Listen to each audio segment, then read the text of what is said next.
ಅಪ್ಪಣ್ಣನವರು ಈ ಸ್ಟ್ಯಾಚ್ಯೂಗೆ ಮಾಲಾರ್ಪಣೆ ಮಾಡಬೇಕು ಅಂತೇಳಿ ನಾವು ಕೇಳ್ಕೊಳ್ತೀವಿ.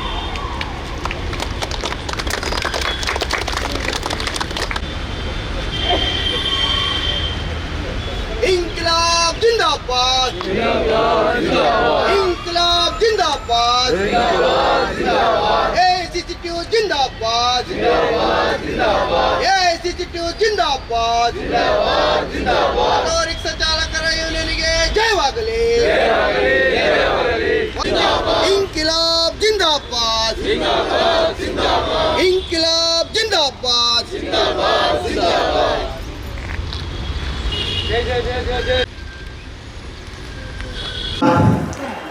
ಸಮ್ಮೇಳನಕ್ಕೆ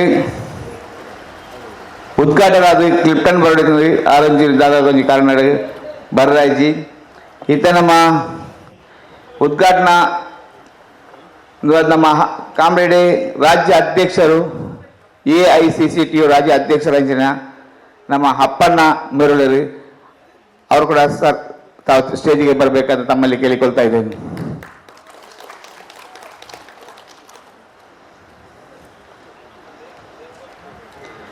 ಇವತ್ತಿನ ನಮ್ಮ ಸಭಾ ಅಧ್ಯಕ್ಷರಾಗಿನ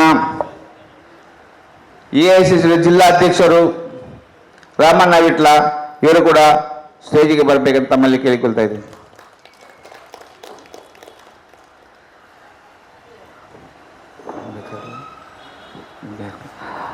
ಮತ್ತೆ ನಮ್ಮ ಕಾರ್ಮಿಕ ಇಲಾಖೆಯ ಅಧಿಕಾರಿ ಕೂಡ ನಮ್ಮ ಕಾರ್ಮಿಕರ ಏನು ಬಂದರೂ ಕೂಡ ನಮ್ಮ ಜೊತೆ ನಿಂತ್ಕೊಂಡು ನಮ್ಮನ್ನು ಮುಂಚೂಣಿಯಲ್ಲಿ ಕರ್ಕೊಂಡೋಗಿ ಈ ಥರ ಮಾಡಿ ಅಂತ ನಮಗೆ ಸಲಹಾ ಸೂಚನೆಗಳನ್ನು ಕೊಡುವಂಥ ನಮ್ಮ ಮಾನ್ಯ ಕಾರ್ಮಿಕ ಅಧಿಕಾರಿ BR ಕುಮಾರ್ ಸರ್ ಇವರು ಕೂಡ ವೇದಿಕೆಗೆ ಬರಬೇಕಂತ ತಮ್ಮಲ್ಲಿ ಕೇಳ್ಕೊಳ್ತೀನಿ.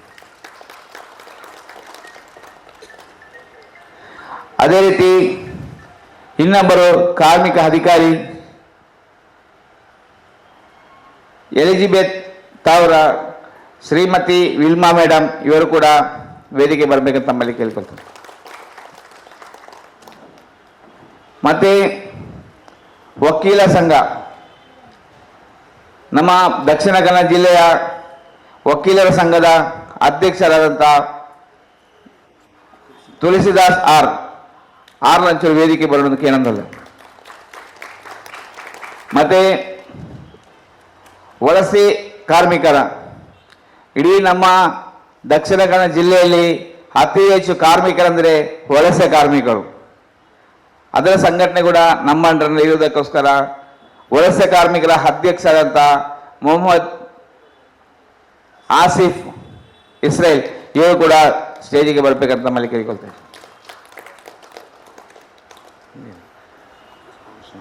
ಅದೇ ರೀತಿ ನಮ್ಮ ಹೋರಾಟಗಾರ ಮತ್ತೊಂದು ನಮ್ಮ ಹಿರಿಯ ಮುಖಂಡರು ಕೂಡ ಆದಂಥ ವಿಷ್ಣುಮೂರ್ತಿ ಸರ್ ಅವರು ಕೂಡ ವೇದಿಕೆಗೆ ಬರಬೇಕಂತ ನಮ್ಮಲ್ಲಿ ಕೇಳಿಕೊಳ್ತಾ ಇದ್ದೀವಿ.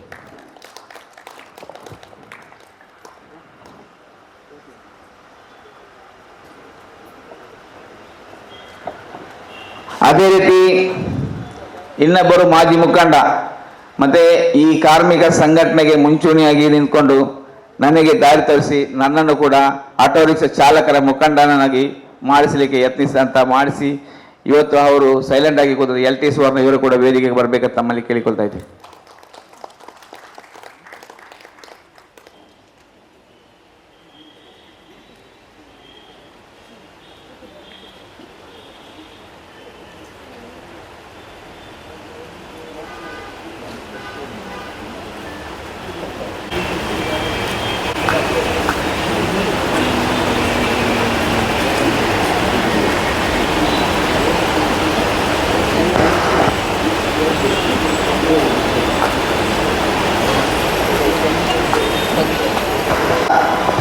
ನಮ್ಮ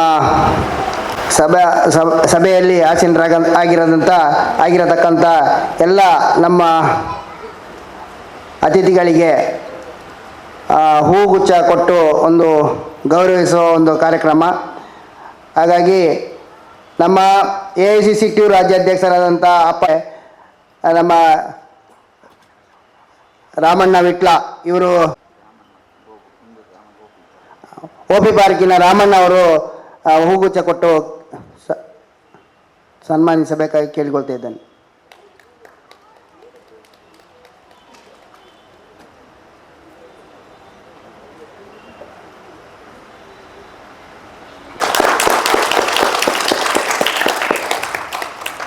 ಹಾಗೆ AICCTU ಜಿಲ್ಲಾ ಅಧ್ಯಕ್ಷರಾದಂಥ ರಾಮಣ್ಣ ವಿಟ್ಲ ಅವರಿಗೆ ಮಾರ್ಟಿನ್ ಇವರು ಹೂಗುಚ್ಛ ಕೊಟ್ಟು ಸ್ವಾಗತಿಸಬೇಕೆಂತ ಕೇಳ್ಕೊಳ್ತಾ ಇದ್ದೇನೆ.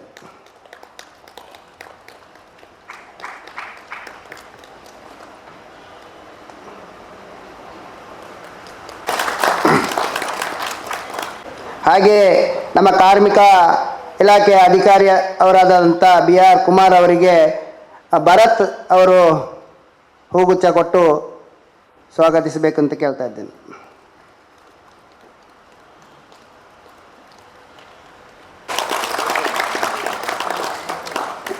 ಮತ್ತೆ ಮತ್ತೊಬ್ಬ ಕಾರ್ಮಿಕ ಇಲಾಖೆ ಅಧಿಕಾರಿಯಾದಂಥ ಶ್ರೀಮತಿ ವಿಲ್ಮಾ ಎಲಿಜಬೆತ್ ತಾವೂರ ಇವರಿಗೆ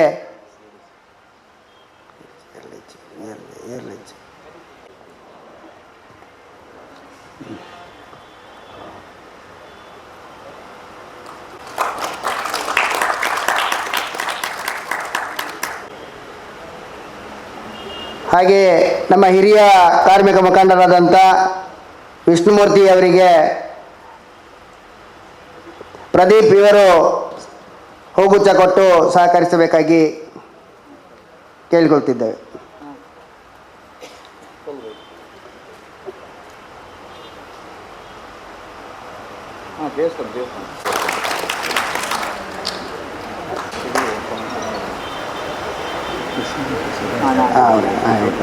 ದಕ್ಷಿಣ ಕನ್ನಡ ಜಿಲ್ಲೆಯ ವಕೀಲರ ಸಂಘದ ಅಧ್ಯಕ್ಷರಾದಂಥ ತುಳಸಿದಾಸ್ ದಾಸ್ ಅವರಿಗೆ ಕುಸುಮ ಅವರು ಬಂದು ಹೂಗುಚ್ಛ ಕೊಟ್ಟು ಸ್ವಾಗತಿಸಬೇಕು ಅಂತೇಳಿ ಕೇಳಿಕೊಳ್ತಾ ಇದ್ದೇನೆ.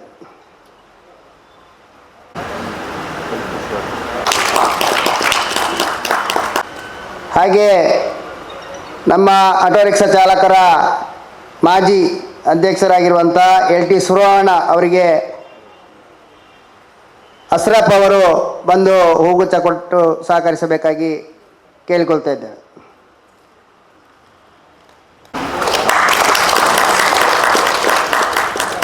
ನಮ್ಮದೇ ಆದ AICCTU ದಕ್ಷಿಣ ಕನ್ನಡ ಜಿಲ್ಲೆಯ ವಲಸೆ ಕಾರ್ಮಿಕರ ಸಂಘದ ಅಧ್ಯಕ್ಷರಾದಂಥ ಮೊಹಮ್ಮದ್ ಆಸಿಫ್ ಅವರಿಗೆ ನಮ್ಮ ಇಬ್ರಾಹಿಂ ಅವರು ಬಂದು ಹೂಗುಚ್ಛ ಕೊಟ್ಟು ಸ್ವಾಗತಿಸಬೇಕಂತ ಕೇಳಿಕೊಳ್ತಾ ಇದ್ದೇವೆ.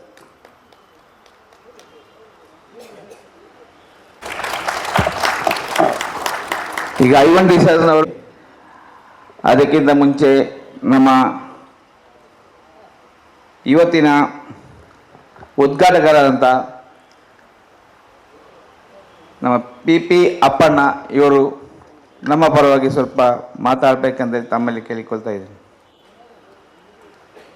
ಆಸೀನರಾಗುವಂಥ AICCನ ಜಿಲ್ಲಾ ಅಧ್ಯಕ್ಷರಾದಂಥ ರಾಮಣ್ಣ ವಿಟ್ಲ ಅವರೇ, ಹಾಗೆಯೇ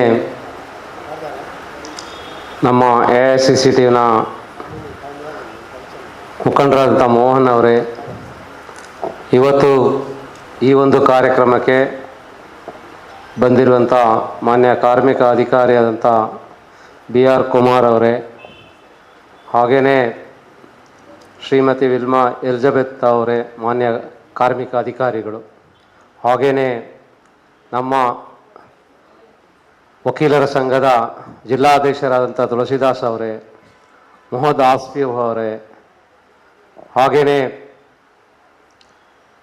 ನಮ್ಮೆಲ್ಲ ಈ ಒಂದು ಕಾರ್ಯಕ್ರಮದ ದಕ್ಷಿಣ ಕನ್ನಡ ಜಿಲ್ಲಾ ಸಮ್ಮೇಳನ ಆಟೋ ಚಾಲಕರ ಕರ್ನಾಟಕ ಪ್ರಗತಿಪರ ಆಟೋ ಚಾಲಕರ ಸಂಘದ ಎಲ್ಲ ಪದಾಧಿಕಾರಿಗಳೇ ಮತ್ತು ಹೋರಾಟಗಾರರಿಗೆ AICCTU ರಾಜ್ಯ ಸಮಿತಿ ಪರವಾಗಿ ತಮಗೆಲ್ಲರಿಗೂ ನಾನು ಅಭಿನಂದನೆಗಳನ್ನು ಸಲ್ಲಿಸ್ತಾ ಇದ್ದೀನಿ.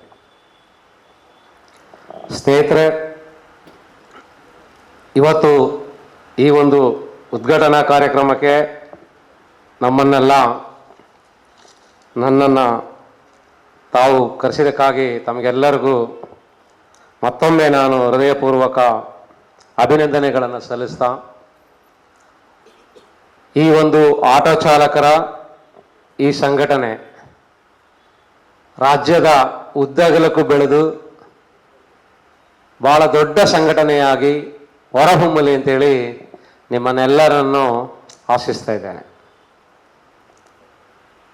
ಮುಖ್ಯವಾಗಿ AICCTU, All India Central Council of Trade Union, ಇದು 2008ರಲ್ಲಿ ಕರ್ನಾಟಕದಲ್ಲಿ ನಾವು ಶುರು ಮಾಡಿದ್ದೇವೆ. ಈ ಸಂಘಟನೆ ಒಂದು CPIML ಲಿಬರೇಷನ್ ಅಂತ ಹೇಳುವಂಥ ಒಂದು ಪಕ್ಷದ ಒಂದು ಅಂಗ ಸಂಘಟನೆಯಾಗಿ ಇವತ್ತು ಕರ್ನಾಟಕದಲ್ಲಿ ಅದು ಪಕ್ಷ ಇರ್ಬೋದು, ಕಾರ್ಮಿಕ ಸಂಘಟನೆ ಇರ್ಬೋದು, ವಿದ್ಯಾರ್ಥಿ ಸಂಘಟನೆ, ಯುವಜನ ಸಂಘಟನೆ, ಮಾತ್ರ ಅಲ್ಲದೆ ವಕೀಲರ ಸಂಘದಲ್ಲೂ ಸಹ ಇವತ್ತು ದೇಶವ್ಯಾಪ್ತಿ ನಾವು ಕೆಲಸಗಳನ್ನು ಮಾಡ್ತಾ ಇದ್ದೀವಿ. 2008ರಲ್ಲಿ ಈ ಸಂಘಟನೆ ಬರೀ ಒಂದು 150 ಜನ ಮನೆಗಳಿಗೆ ಕಾಂಕ್ರೀಟ್ ಹಾಕುವಂತ ರೆಡಿಮಿಕ್ಸ್ ಕಾರ್ಮಿಕ ಸಂಘಟನೆಯವರು ಈ ಸಂಘಟನೆಯನ್ನ ಶುರು ಮಾಡ್ತಾರೆ. ನೀವು ಇವತ್ತು ಇಲ್ಲಿ ಬಹಳ ಕಮ್ಮಿ ಸಂಖ್ಯೆಯಲ್ಲಿ ಬಂದಿದ್ದೀರಾ ಅಂತೇಳಿ ನೀವು ಯಾರು ಬೇಸರ ಮಾಡ್ಕೊಬಾರದು. ಸಂಘಟನೆ ಅಂತ ಹೇಳುವಾಗ ನಮ್ಮ ದಲಿತ ಹೋರಾಟಗಾರ ಮತ್ತು ಈ ರಾಜ್ಯ ಕಂಡಂತ ಅಪ್ರತಿಮ ಪ್ರಗತಿಪರ ಚಿಂತಕ ದೇವನೂರು ಮಹಾದೇವ್ ಅವರು ಹೇಳ್ತಾರೆ, ಜನ ಹೋರಾಟಗಾರರನ್ನ ಅವರು ಜೇನು ನೊಣಗಳಿಗೆ ಹೋಲಿಸ್ತಾರೆ. ಜೇನು ನೊಣ ಕಮ್ಮಿ ಇರುತ್ತೆ, ಆದರೆ ತುಂಬಾ ಶಕ್ತಿಶಾಲಿಯಾಗಿರುತ್ತೆ. ಅದರ ಗೂಡನ್ನ ಅದು ರಕ್ಷಿಸುತ್ತೆ. ಅದು ಬಹಳ ಹೆಚ್ಚಿನ ಕೆಲಸಗಳಂತ ಮಾಡುವಂಥದ್ದು ಜೇನು ನೊಣವಾಗಿ ನಾವು ಮಾರ್ಪಾಡಾಗಬೇಕು ಅಂತೇಳಿ. ಇದನ್ನು ನಾನು ಯಾಕೆ ಹೇಳ್ತಾ ಇದ್ದೀನಿ ಅಂದ್ರೆ, ಇಲ್ಲಿ ಕಾರ್ಮಿಕ ಅಧಿಕಾರಿಗಳೆಲ್ಲ ಬಂದಿದ್ದಾರೆ. ಕರ್ನಾಟಕದಲ್ಲಿ ಹಲವಾರು ವರ್ಷಗಳಿಂದ ಬಹಳ ದೊಡ್ಡ ಸಂಘಟನೆಗಳು ಏನ್ ಕೆಲಸಗಳು ಮಾಡ್ತಾ ಬಂದಿದ್ದಾರೋ ಅಷ್ಟೇ ಕೆಲಸಗಳನ್ನ AICCT ಸಂಘಟನೆ ಕಡಿಮೆ ಕಾಲಘಟ್ಟದಲ್ಲಿ ಮಾಡ್ಕೊಂಡು ಬಂದಿದೆ. AICCT ಸಂಘಟನೆಯ ರಾಜ್ಯಾಧ್ಯಕ್ಷನಾಗಿ ನನಗೆ ತೃಪ್ತಿದಾಯಕವಾಗಿ ಮಾರ್ಪಾಡಾಗಿದೆ. ಯಾಕೆ ನಾನು ಇದನ್ನು ಹೇಳ್ತಾ ಇದ್ದೀನಿ ಅಂದ್ರೆ, ತಮಗೆಲ್ಲ ಕೋವಿಡ್ ಕಾಲಘಟ್ಟ ನೆನಪಿರಬೇಕು. ಕೋವಿಡ್ ಕಾಲಘಟ್ಟದಲ್ಲಿ ಅತಿ ಹೆಚ್ಚು ಜನಪರ ಕೆಲಸಗಳನ್ನು ಮಾಡಿ ಈ ರಾಜ್ಯದಲ್ಲಿ ಮೂಲೆ ಮೂಲೆಗೂ ಜನರ ಕಾರ್ಮಿಕರ ಸಮಸ್ಯೆಗಳಿಗೆ ಸ್ಪಂದಿಸಿದಂಥ ಸಂಘಟನೆ AICCT ಅಂತ ಹೇಳೋ ಹೆಮ್ಮೆ ನನಗಿದೆ. ವಲಸೆ ಕಾರ್ಮಿಕರಿಗೆ ಕರ್ನಾಟಕದಿಂದ ಅವರಿಗೆ ಟ್ರೈನ್ ಹಾಕಬೇಕು ಅಂತ ಹೇಳಿ ಹೈಕೋರ್ಟಿಗೆ PL ಹಾಕಿದ್ದು AICCT ಸಂಘಟನೆ. ಅದು ಮಾತ್ರ ಅಲ್ಲ, ಕಾರ್ಮಿಕರಿಗೆ ರೇಷನ್ ಕಿಟ್ಗಳನ್ನು ಕೊಡಬೇಕು ಅಂತ ಹೇಳಿ, ಅವರಿಗೆ ಮೂಲಭೂತ ಸೌಕರ್ಯಗಳು ಕೊಡಬೇಕು ಅಂತ ಹೇಳಿ PL ಹಾಕಿದ್ದು AICCT ಸಂಘಟನೆ. ತಮಗೆಲ್ಲ ಗೊತ್ತಿರ್ಬೋದು, AICCT ಪ್ರಧಾನ ಕಾರ್ಯದರ್ಶಿಯಾದಂಥ ಮೈತ್ರಿ ಕೃಷ್ಣನ್ ಅವರು ನಿರಂತರವಾಗಿ, ಮತ್ತೆ ಕ್ಲಿಫ್ಟನ್ ಡಿ ರೊಜೋರಿಯೋ ನಿರಂತರವಾಗಿ ಹೈಕೋರ್ಟ್ಗಳಲ್ಲಿ PLಗಳನ್ನು ಹಾಕಿ ಈ ರಾಜ್ಯದಲ್ಲಿ ಮೊಟ್ಟ ಮೊದಲ ಬಾರಿಗೆ ಕೋವಿಡ್ ಅಲ್ಲಿ ಆಧಾರ್ ಕಾರ್ಡ್ಗೆ 10 kg ಅಕ್ಕಿ ಕೊಡಿಸಿದ್ದು AICCT ಸಂಘಟನೆ. ಇದು ಮಾತ್ರ ಅಲ್ಲ, ಕರ್ನಾಟಕ ರಾಜ್ಯ ಸರ್ಕಾರ ಒಂದು ಸಮಿತಿ ಮಾಡಿತು ಕೋವಿಡ್ ಅಲ್ಲಿ. ಇವತ್ತು ಮಣಿವಣ್ಣನ್ ಅಂತೇಳಿ ಅವಾಗ ಲೇಬರ್ ಸೆಕ್ರೆಟರಿ ಆಗಿದ್ರು, ಅಕ್ರಮ್ ಪ್ರಾಶಾ ಅಂತ ಹೇಳೋರು ಕಮಿಷನರ್ ಆಗಿದ್ರು. ನಾನು ಸಹ ಆ 3 ಜನರದ ಒಂದು ಸಮಿತಿ ಸರ್ಕಾರ ಮಾಡಿ ರಾಜ್ಯದಲ್ಲಿ ರೇಷನ್ ಕೊಡಬೇಕು, ಮತ್ತೆ ಆ ಕಾರ್ಮಿಕರಿಗೆ ಕಿಟ್ ಪ್ರತಿಯೊಂದು ಕೊಡಬೇಕು ಅಂತ ಹೇಳಿ ಒಂದು ಸಮಿತಿಗಳನ್ನು ಮಾಡಿ ರಾಜ್ಯದ ಮೂಲೆ ಮೂಲೆಗಳಿಗೂ ಕೆಲಸಗಳನ್ನು ಮಾಡುವಂಥ ಅವಕಾಶ AICCTಗೆ ಸಿಕ್ತು. ಅದನ್ನು ನಾನು ಬಹಳ ಹೆಮ್ಮೆಯಿಂದ ನಾವು ಸಂತೋಷದಿಂದ ಒಪ್ಕೊಳ್ತಾ ಇದ್ದೀವಿ. ಅವತ್ತಿನ ಕಾಲಘಟ್ಟದಲ್ಲಿ ಕೋವಿಡ್ ಬಂದಾಗ ತಮಗೆಲ್ಲ ನೆನಪಿರಬೇಕು, ಕಾರ್ಮಿಕ ಅಧಿಕಾರಿಗಳು ಹಗಲು ರಾತ್ರಿ ಶ್ರಮಿಸಿದ್ದಾರೆ. ಅದನ್ನು ಯಾರೂ ಕಾರ್ಮಿಕರು ಮರೆಯೋ ಹಾಗಿಲ್ಲ. ಮತ್ತೆ ಅವತ್ತು ಸಹ ಇವತ್ತು ಆಟೋ ಚಾಲಕರು ಇರ್ಬೋದು, ಟ್ಯಾಕ್ಸಿ ಚಾಲಕರಿಗೆ ಅವತ್ತು 10,000 ರೂಪಾಯಿ ಅವರ ಬ್ಯಾಂಕ್ ಅಕೌಂಟ್ಗಳಿಗೆ ಹಣ ಹಾಕಬೇಕು ಅಂತ ನಾವು ಕಮಿಟಿನಲ್ಲಿ ತೀರ್ಮಾನ ಮಾಡಿದ್ವಿ. ಆದರೆ ಅವತ್ತಿನ ಪರಿಸ್ಥಿತಿನಲ್ಲಿ ಕಾರ್ಮಿಕರು ಸಂಘಟಿತರಾಗದೆ, ಕಾರ್ಮಿಕ ಇಲಾಖೆಗಳಲ್ಲಿ ಆ ಕಾರ್ಮಿಕರ ಅಕೌಂಟ್ಗಳಿಲ್ಲ, ಅವರ ಯಾವ ಅಕೌಂಟಿಗೆ ಹಣ ಹಾಕೋದಂತ ಸಮೇತನೂ ಗೊತ್ತಿರಲಿಲ್ಲ. ಯಾಕೆಂತ ಹೇಳಿದ್ರೆ ಕಟ್ಟಡ ಕಾರ್ಮಿಕರ ವೆಲ್ಫೇರ್ ಬೋರ್ಡ್ ಅಲ್ಲಿ ಮಾತ್ರನೇ ಕಾರ್ಮಿಕರ ಪಟ್ಟಿ ಮತ್ತೆ ಅವರ ಅಕೌಂಟ್ ನಂಬರ್, ಅವರ ಆಧಾರ್ ಕಾರ್ಡ್ ನಂಬರ್ ಇತ್ತು. ಬೇರೆ ಯಾವ ಕಾರ್ಮಿಕರು ಕಾರ್ಮಿಕ ಇಲಾಖೆಗಳಲ್ಲಿ ರಿಜಿಸ್ಟರ್ಡ್ ಆಗಿರಲಿಲ್ಲ, ಅಲ್ಲಿ ಯಾವುದೇ ದಾಖಲಾತಿಗಳು ಇರಲಿಲ್ಲ. ಅದರಿಂದನೇ ಆಟೋ ಚಾಲಕರು ಮತ್ತೆ ಬೇರೆ ಬೇರೆ ಕ್ಷೇತ್ರದಲ್ಲಿ ಇಂಥ ಅಸಂಘಟಿತ ಕಾರ್ಮಿಕರಿಗೆ ಸೌಲಭ್ಯಗಳು ಸಿಗೋದ್ರಲ್ಲಿ ಬಹಳ ಕಷ್ಟ ಆಯಿತು. ತಮಗೆಲ್ಲ ನೆನಪಿರಬೇಕು, ಇವೆಲ್ಲ ಮರ್ತು ಹೋಗ್ಬಾರ್ದು. ಕಟ್ಟಡ ಕಾರ್ಮಿಕರ ವೆಲ್ಫೇರ್ ಬೋರ್ಡ್ ಇಂದ ಹಲವಾರು ಸೌಲಭ್ಯಗಳನ್ನು ಕರ್ನಾಟಕ ರಾಜ್ಯ ಸರ್ಕಾರ ಸಮೇತ 10 ರೂಪಾಯಿ ಸಮೇತ ಸರ್ಕಾರದಿಂದ ಕೊಟ್ಟಿಲ್ಲ. ಕೋವಿಡ್ ಟೈಮ್ನಲ್ಲಿ ಪ್ರತಿ ಹಣವನ್ನ ಈ ಬೋರ್ಡ್ ಇಂದ ಕಾರ್ಮಿಕರು, ಈ ರಾಜ್ಯದ ಕಾರ್ಮಿಕರಿಗೆ ತಲುಪಿಸೋದಕ್ಕೆ ಸಾಧ್ಯ ಆಯಿತು. ಇದನ್ನ ಯಾಕೆ ನಾನು ಇದನ್ನ ನಿಮಗೆ ಒತ್ತಿ ಹೊತ್ತಿ ಹೇಳ್ತೀನಿ ಅಂತ ಹೇಳಿದ್ರೆ, ಬಾಬಾ ಸಾಹೇಬ್ ಅಂಬೇಡ್ಕರ್ ಅವರೊಂದು ಮಾತು ಹೇಳ್ತಾರೆ, ಸಂಘಟನೆ, ಶಿಕ್ಷಣ, ಹೋರಾಟ, ಈ 3 ಗುಣಗಳನ್ನ ಕಾರ್ಮಿಕರು ಎಲ್ಲಿ ಸದೃಢವಾಗಿ ಬಳಸ್ಕೊಳ್ತಾರೋ, ಅರ್ಥಕೊಳ್ತಾರೋ, ಅದು ಮಾತ್ರನೇ ಮುಂದೆ ಬರೋಕ್ಕೆ ಸಾಧ್ಯ ಆಗುತ್ತೆ. AICCTನ all India general secretary Sapan Mukherjee ಅವರು ಪ್ರತಿಯೊಂದು ಮೀಟಿಂಗ್ ನಲ್ಲಿ ಹೇಳ್ತಾ ಇದ್ರು, ಸಂಘಟನೆ ಅಂತ ಹೇಳಿದ್ರೆ ಅದು ಹರಿಯುವ ನೀರಾಗಬೇಕು, ಅದು ನದಿಯಾಗಿ ಹರಿದ್ರೆ ಮಾತ್ರನೇ ಅದು ಎಲ್ಲ ಜನಕ್ಕೆ ಸಿಗೋ ತರ ಆಗ್ಬೇಕು ಸಂಘಟನೆ. ಇಲ್ಲದಿದ್ರೆ ಅದೆಲ್ಲ ಒಂದು ನಿಂತೋದ್ರೆ ಅದು ಕೊಳಚೆ ಗುಂಡಿ ಆಗುತ್ತೆ ಅಂತೇಳಿ. AICCT ಸಂಘಟನೆ ಕರ್ನಾಟಕದಲ್ಲಿ ತಾವೆಲ್ಲರೂ ಕೇಳಿರ್ತೀರ, ಪೌರ ಕಾರ್ಮಿಕರ ಸಂಘಟನೆ ಬಹಳ ದೊಡ್ಡ ಮಟ್ಟದಲ್ಲಿ ಪೌರ ಕಾರ್ಮಿಕರನ್ನ ಆರ್ಗನೈಸ್ ಮಾಡಿ ಅವರ ಮೂಲ ಸೌಕರ್ಯಗಳಿಗೋಸ್ಕರ ನಿರಂತರ ಹೋರಾಟಗಳನ್ನು ಮಾಡ್ಕೊಂಡು ಬಂದು 2018ರಲ್ಲಿ ಆ ಕಾರ್ಮಿಕರಿಗೆ ಇಡೀ ಕರ್ನಾಟಕದಲ್ಲಿ ನೇರ ವೇತನ ತರಿಸಿದ್ವಿ. ಅದು ಮಾತ್ರ ಅಲ್ಲ, ಸಿದ್ದರಾಮಯ್ಯ ಸರ್ಕಾರದ ಜೊತೆ ನಿರಂತರವಾಗಿ ಸಂಪರ್ಕದಲ್ಲಿದ್ದು ಸಾವಿರಾರು ಕಾರ್ಮಿಕರನ್ನ ನೇಮಕಾತಿ ಮಾಡೋದರಲ್ಲಿ AICCT ಪಾತ್ರ ಇದೆ.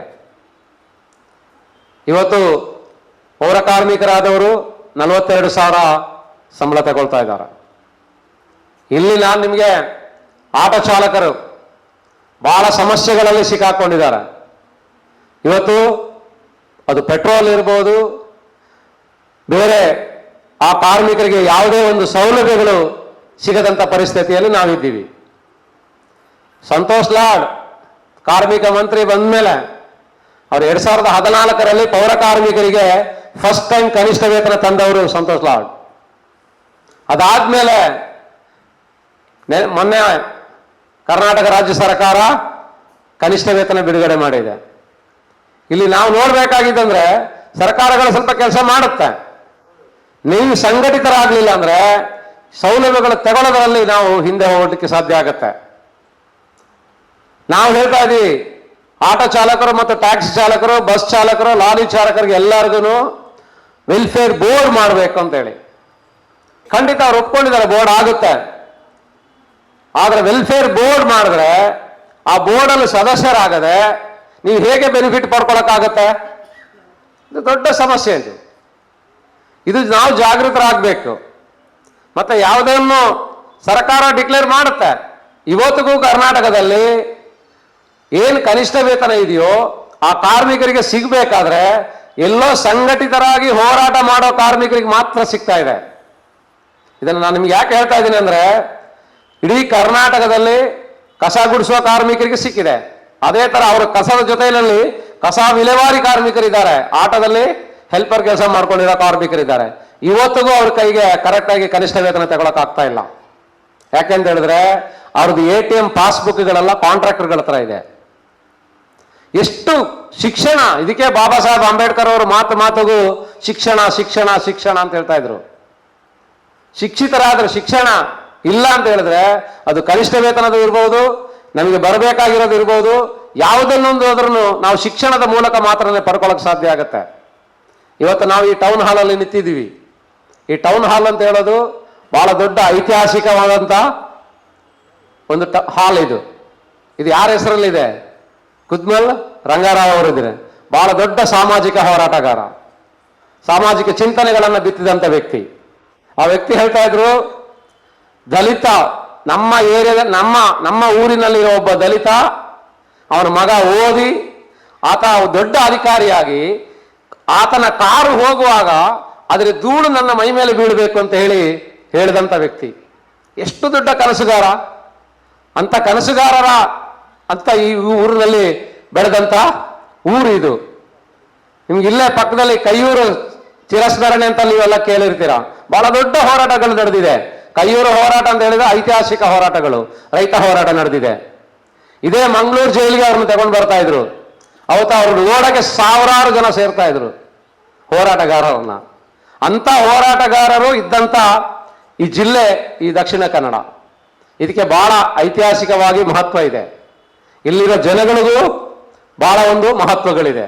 ಇದೆಲ್ಲ ನಾವು ಅರ್ಥ ಮಾಡಿಕೊಂಡು ನಾವೆಲ್ಲರೂ ಸಂಘಟಿತರಾಗೋಣ, ಶಿಕ್ಷಣ ಪಡೆಯೋಣ. ಆಟೋ ಚಾಲಕರದು ಹಲವಾರು ಸಮಸ್ಯೆಗಳಿದೆ. ಇವತ್ತು ಕೇಂದ್ರ ಸರ್ಕಾರದ ತಮಗೆಲ್ಲ ಗೊತ್ತಿದೆ, ಗ್ಯಾಸ್ ಬೆಲೆ ಏರಿಕೆ ಜಾಸ್ತಿ ಆಗಿದೆ. ಗ್ಯಾಸ್ ಜಾಸ್ತಿ ಆಗ್ತಾ ಇದೆ, ಬೆಲೆ ಏರಿಕೆ ಜಾಸ್ತಿ ಆಗ್ತಾ ಇದೆ. ಆದರೆ ನೀವು ಇದು ಜಾಸ್ತಿ ಮಾಡೋಕ್ಕಾಗತ್ತಾ? ಹಣ ಜಾಸ್ತಿ ತಗೊಳಕ್ಕಾಗತ್ತಾ? ಖಂಡಿತ ಇಲ್ಲ. ಯಾಕೆಂತ ಹೇಳಿದ್ರೆ ಈ ಥರದ ಒಂದು ಸಂದಿಗ್ಧ ಪರಿಸ್ಥಿತಿಯಲ್ಲಿ ನಾವು ಸಿಕ್ಕಾಕೊಂಡಿದ್ದೀವಿ. ಇದರಿಂದ ನಾವೆಲ್ಲರೂ, ನಾನು ಜಾಸ್ತಿ ಏನು ಮಾತಾಡೋಕ್ಕೆ ಹೋಗಲ್ಲ, ನಾವು ಸಂಘಟಿತರಾಗೋಣ, ಶಿಕ್ಷಣ ಪಡೆಯೋಣ, ಆಟೋ ಚಾಲಕರ ಸಂಘಟನೆಗಳನ್ನು ಬಲಪಡಿಸೋಣ.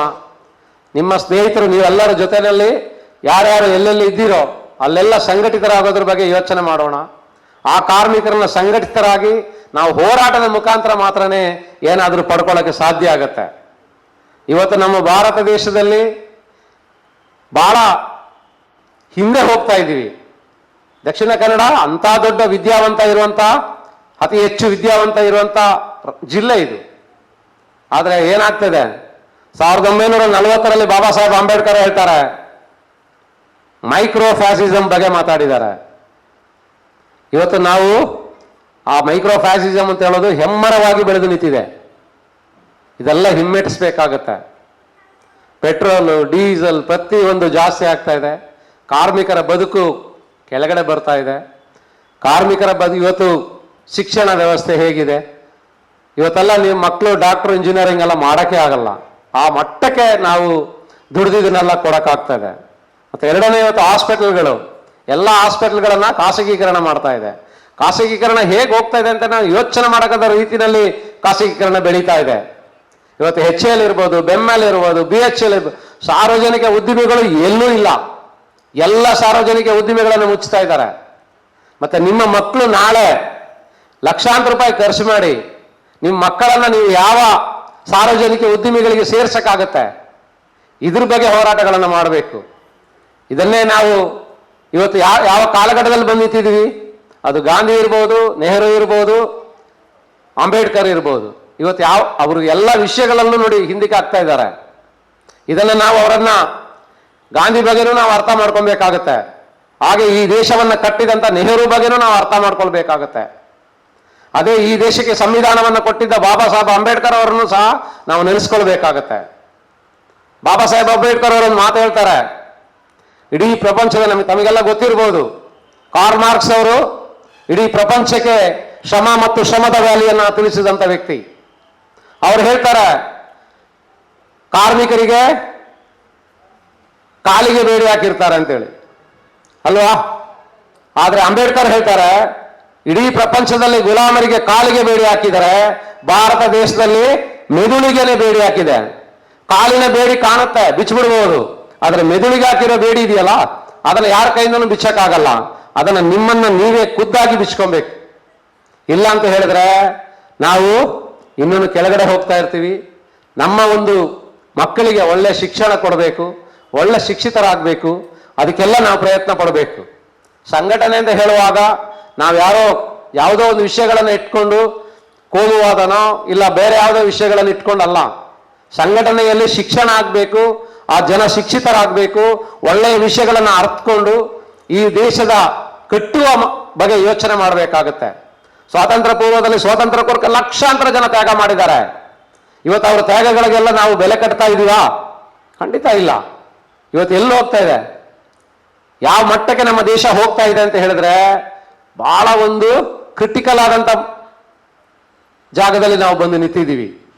ಇವತ್ತು ನೀವು ಸಮ್ಮೇಳನ ನಡೀತಾ ಇರೋ ಜಾಗದಲ್ಲಿ ಇಡೀ ಪ್ರಪಂಚದಾದ್ಯಂತ ಯುದ್ಧದ ಉನ್ಮಾದಗಳಲ್ಲಿ ಬಂದು ನಾವು ನಿಂತಿದ್ದೇವೆ.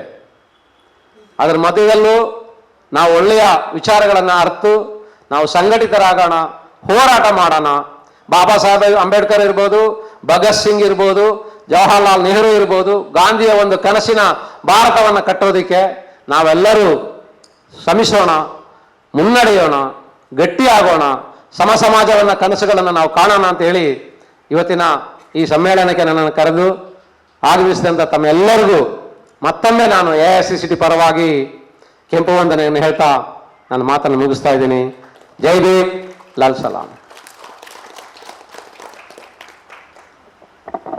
PP ಅಪ್ಪಣ್ಣನವರಿಗೆ ಅವರು ಬಹಳ ಚಂದವಾಗಿ AICCT ಸಂಘಟನೆ ನಮ್ಮ ಕರ್ನಾಟಕದಲ್ಲಿ ಆಗಿರ್ಬೋದು, ಭಾರತ ದೇಶದಲ್ಲಿ ಯಾವ ಥರದಲ್ಲಿ ಸಂಘಟನಾತ್ಮಕವಾಗಿ ಕೆಲಸ ಮಾಡಿಕೊಂಡು ಬಂದಿದೆ, ಹಾಗೂ ಏನು ಈಗ ಪೌರ ಕಾರ್ಮಿಕರಿಗೆ 42,000 ರೂಪಾಯಿ ಸಂಬಳ ಯಾವ ಥರ ನಾವು ಹೋರಾಟಗಳ ಮುಖಾಂತರ ನಾವು ಪಡ್ಕೊಂಡಿದ್ದೀವಿ, ಅದೇ ಥರ ಈಗ ಕನಿಷ್ಠ ವೇತನ 2017ರಿಂದ 2026ರವರೆಗೆ ಮಾಡದೇ ಇರುವಂಥ ಒಂದು ಕನಿಷ್ಠ ವೇತನವನ್ನು ನಮ್ಮ ಸಂಘಟನಾತ್ಮಕವಾಗಿ ಹೋರಾಟ ಮಾಡಿಕೊಂಡು ಹಲವು ಬಾರಿ ಕಾರ್ಮಿಕ ಇಲಾಖೆಯ ಮುಖಾಂತರ ಆಗಿರ್ಬೋದು, ಕಾರ್ಮಿಕ ಸಚಿವರ ಮುಖಾಂತರ ಆಗಿರಬಹುದು, ನಾವು ಹೋರಾಟ ಮತ್ತು ನಮ್ಮ ಮೆಮೊರನ್ ಕೊಡುವಂತಹ ಒಂದು ಕಾರ್ಯಕ್ರಮ, ಪ್ರತಿಭಟನೆಗಳು ಎಲ್ಲ ಥರದಲ್ಲಿ ಮಾಡಿಕೊಂಡು ಬಂದು ಈಗ ಮೊನ್ನೆ ತಾನೇ 20,000ದಿಂದ 33,000 ರೂಪಾಯಿ ಕನಿಷ್ಠ ವೇತನ ಏನು ಬಿಡುಗಡೆ ಆಗಿದೆ. ಅದೆಲ್ಲದಕ್ಕೂ ನಾವು ನಮ್ಮ ಸಂಘಟನಾತ್ಮಕವಾಗಿ ಹೋರಾಟ ಮಾಡಿಕೊಂಡಂಥ ಫಲ. ಅದೇ ಥರದಲ್ಲಿ ಮುಂದಿನ ಹಂತದಲ್ಲಿ ನಮ್ಮ ಇಡೀ ಕರ್ನಾಟಕ ರಾಜ್ಯದಲ್ಲಿ ಎಲ್ಲ ನಮ್ಮ ಟ್ಯಾಕ್ಸಿ ಚಾಲಕರಾಗಿರ್ಬೋದು, ಆಟೋ ಚಾಲಕರಾಗಿರ್ಬೋದು, ಬಸ್ಸು ಚಾಲಕರಾಗಿರ್ಬೋದು, ಎಲ್ಲ ಒಗ್ಗಟ್ಟಾಗಿ ನಾವು ಹೋರಾಟ ಮಾಡಿಕೊಂಡು ಹೋರಾಟ ಮಾಡಿದರೆ ನಮಗೆ ಮುಂದಿನ ದಿವಸದಲ್ಲಿ ನಮಗೊಂದು ಕಲ್ಯಾಣ ಮಂಡಳಿ ಖಂಡಿತವಾಗಿ ಸಿಗ್ತದೆ. ಈ ಕಲ್ಯಾಣ ಮಂಡಳಿ ಆದರೆ ನಮಗೆ ಏನು ಪ್ರಯೋಜನ ಇರ್ಬೋದು ಅಂತೇಳಿ ನಿಮಗೆಲ್ಲ ಗೊತ್ತಿದೆ. ನಾವು ಇಡೀ ಜಿಲ್ಲೆಯಾದ್ಯಂತ ಪ್ರಚಾರ ಮಾಡುವ ಸಂದರ್ಭದಲ್ಲಿ ಕೂಡ ಹೇಳ್ಕೊಂಡು ಬಂದಿದ್ದೇವೆ. ಅದೇ ಥರದಲ್ಲಿ ನಾವು ಒಗ್ಗಟ್ಟಾಗಬೇಕು. ಇಡೀ ದಕ್ಷಿಣ ಕನ್ನಡದಲ್ಲಿ ನಾವು ಒಂದೇ ಸಂಘಟನೆಯ ಒಂದು ಬಲವಾಗಿ ನಾವು ತೋರಿಸ್ಬೇಕು ಅಂತೇಳಿ ನಾನು ಈ ಮೂಲಕ ಅವರ ಒಂದು ಮಾತಿಗೆ ನಾನು ಒಂದೆರಡು ಧ್ವನಿ ಕೊಡಿಸಿದ್ದೇನೆ. ಹಾಗೆ ಈಗ ನಮ್ಮ ಮುಂದೆ ಈ ಕಾರ್ಯಕ್ರಮವನ್ನು ಉದ್ದೇಶಿಸಿ ಮಾತನಾಡಲಿಕ್ಕೆ ನಮ್ಮ ಕಾರ್ಮಿಕ ಇಲಾಖೆ ಅಧಿಕಾರಿಯವರಾದಂಥ BR ಕುಮಾರ್ ಅವರು ಒಂದೆರಡು ಮಾತಾಡಬೇಕು ಅಂತೇಳಿ ಕೇಳ್ಕೊಳ್ತಿದ್ದೇನೆ. ನಮಸ್ಕಾರ. ವೇದಿಕೆಯ ಮೇಲಿರುವಂತಹ AICCTUನ ರಾಜ್ಯ ಪದಾಧಿಕಾರಿಯಾದಂಥ ಶ್ರೀಯುತ PP ಅಪ್ಪಣ್ಣರವರೇ, ಹಾಗೆ ವೇದಿಕೆ ಮೇಲೆ ಇರುವ ಎಲ್ಲ ಕಾರ್ಮಿಕ ಸಂಘಟನೆಯ ಪದಾಧಿಕಾರಿಗಳೇ, ಹಾಗೆ ನನ್ನ ಸಹೋದ್ಯೋಗಿ ಮಿತ್ರರಾದಂಥ ವಿಲ್ಮರ್ ಅವರೇ, ಆಗಮಿಸಿರುವ ಎಲ್ಲ ನನ್ನ ಚಾಲಕ ಮಿತ್ರರೇ, ನಮ್ಮ ಅನ್ಸರ್ ಅವರು ತುಂಬ ಶ್ರಮಪಟ್ಟು ಈ ಕಾರ್ಯಕ್ರಮವನ್ನು ಆಯೋಜನೆ ಮಾಡಿದ್ದಾರೆ. ಅವರ ಸಂಘಟನಾ ಚಾತುರ್ಯ ತುಂಬ ಇದೆ. ನಾನು ಬಂದ 2 ವರ್ಷದಿಂದ ನೋಡ್ತಾನೆ ಬಂದಿದ್ದೀನಿ. ಬಟ್ ನಿಮ್ಮ ಜನಸಂಖ್ಯೆಯನ್ನು ನೋಡಿ, ಅಂದರೆ ಇವತ್ತಿನ ಸಂಖ್ಯೆಯನ್ನು ನೋಡಿ ನನಗೆ ತುಂಬ ಬೇಜಾರಾಯಿತು. ನಮ್ಮ ಅಪ್ಪಣ್ಣ ಅವರು ಒಂದು ಮಾತು ಹೇಳಿದ್ರು, ಇದು ಜೇನುಗೂಡಿದ್ದಂಗೆ ಅಂಥೇಳಿ. ಈ ನಿಮ್ಮ AICCTU ಜೇನುಗೂಡಿನಲ್ಲಿರುವಂಥ ಒಂದು ರಾಣಿ ಜೇನಿದ್ದಂಗೆ. ಆ ರಾಣಿ ಜೇನಿಗೋಸ್ಕರ ನೀವೆಲ್ಲರೂ ಸಹ ಜೇನು ನೋಣ ಆಗಿ ಕೆಲಸ ಮಾಡಬೇಕು. ಅಂದರೆ ಕಾರ್ಯಕರ್ತರಾಗಿ ನೀವು ಕೆಲಸ ಮಾಡಿದ್ರೆ ಮಾತ್ರ ನಿಮ್ಮ ರಾಣಿ ಜೇನುಗೆ ಹೆಚ್ಚಿನ ಜೇನು ಸಿಗುವಂಥದ್ದು. ನೀವು ಕಡಿಮೆ ಸಂಖ್ಯೆ ಆದರೆ ಜೇನು ಸಿಗೋಲ್ಲ, ಗೂಡು ಬಲಿಷ್ಠ ಆಗೋಲ್ಲ. ಆ ಗೂಡು ಬಲಿಷ್ಠ ಆಗಬೇಕು, ಒಗ್ಗಟ್ಟಿನಲ್ಲಿ ಬಲ ಇದೆ ಅಂಥೇಳಿ ಎಲ್ಲ ನೀವು ಪಂಚತಂತ್ರ ಕಥೆಗಳಲ್ಲಿ ಕೇಳಿದ್ದೀರಿ. ಹಾಗಾಗಿ ನೀವೆಲ್ಲರೂ ಸಹ ಸಂಘಟಿತರಾಗಿ ನಿಮ್ಮ ಹಕ್ಕಿಗಾಗಿ ನೀವು ಇಲಾಖೆ ಒಟ್ಟಿಗೆ ಸಂಘರ್ಷಕ್ಕೆ ಇಳಿಬೇಡಿ, ಸಹಕಾರದೊಂದಿಗೆ ಮಾತನಾಡಿ ಬಗೆಹರಿಸ್ಕೊಳ್ಳಿಕ್ಕೆ ಪ್ರಯತ್ನ ಪಡಿ ಅಂತ ಹೇಳ್ತಾ, ಹಾಗೆ ಜೊತೆಗೆ ಈಗ ಮಂಡಳಿ ಬೇಕು ಅಂತ ನೀವು ಹೇಳಿದಿರಿ. ಆಲ್ರೆಡಿ ಮಂಡಳಿ ಪ್ರಾರಂಭ ಆಗಿದೆ. ಅದು ನಮ್ಮ ಅಸಂಘಟಿತ ಸಾಮಾಜಿಕ ಭದ್ರತಾ ಮಂಡಳಿಯ ಅಧೀನದಲ್ಲೇ ಇದೆ. ಮಂಡಳಿಯ ಹೆಸರು ಹೀಗಿದೆ: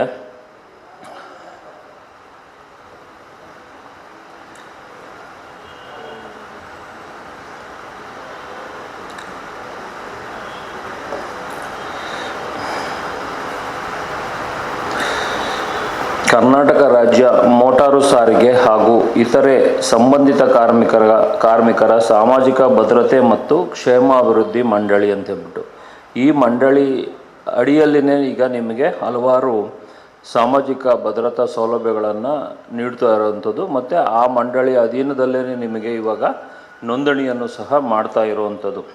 ಈ ನೋಂದಣಿಯನ್ನು ಸುಮಾರು ಈ ಮೋಟಾರು ಸಾರಿಗೆ ಮತ್ತು ಇತರೆ ಸಂಬಂಧಿತ ಕಾರ್ಮಿಕರಿಗೆ ಸಂಬಂಧಿಸಿದಂತೆ ಸುಮಾರು 20 ಬೇರೆ ಬೇರೆ ವರ್ಗದ ಕಾರ್ಮಿಕರನ್ನು ಗುರುತಿಸಿ ನಾವು ಇವಾಗ ಅವರಿಗೆ ನೋಂದಣಿಯನ್ನು ಮಾಡಿ ಬೇರೆ ಬೇರೆ ಮೃತಪಟ್ಟಂಥ ಸಂದರ್ಭದಲ್ಲಿ ಸ್ಕಾಲರ್ಶಿಪ್ ಆಗಲಿ, ಆಮೇಲೆ ಅಂತಿಮ ಸಂಸ್ಕಾರಕ್ಕಾಗಲಿ, ಆಮೇಲೆ ಪರಿಹಾರವನ್ನಾಗಲಿ, ಹೆರಿಗೆ ಭತ್ಯೆಯನ್ನು ಮಹಿಳೆಯರಾದರೆ ಹೆರಿಗೆ ಭತ್ಯೆಯನ್ನಾಗಲಿ ನೀಡ್ತಾ ಇರೋದು ಈ ಮಂಡಳಿಯ ಮೂಲಕವೇ.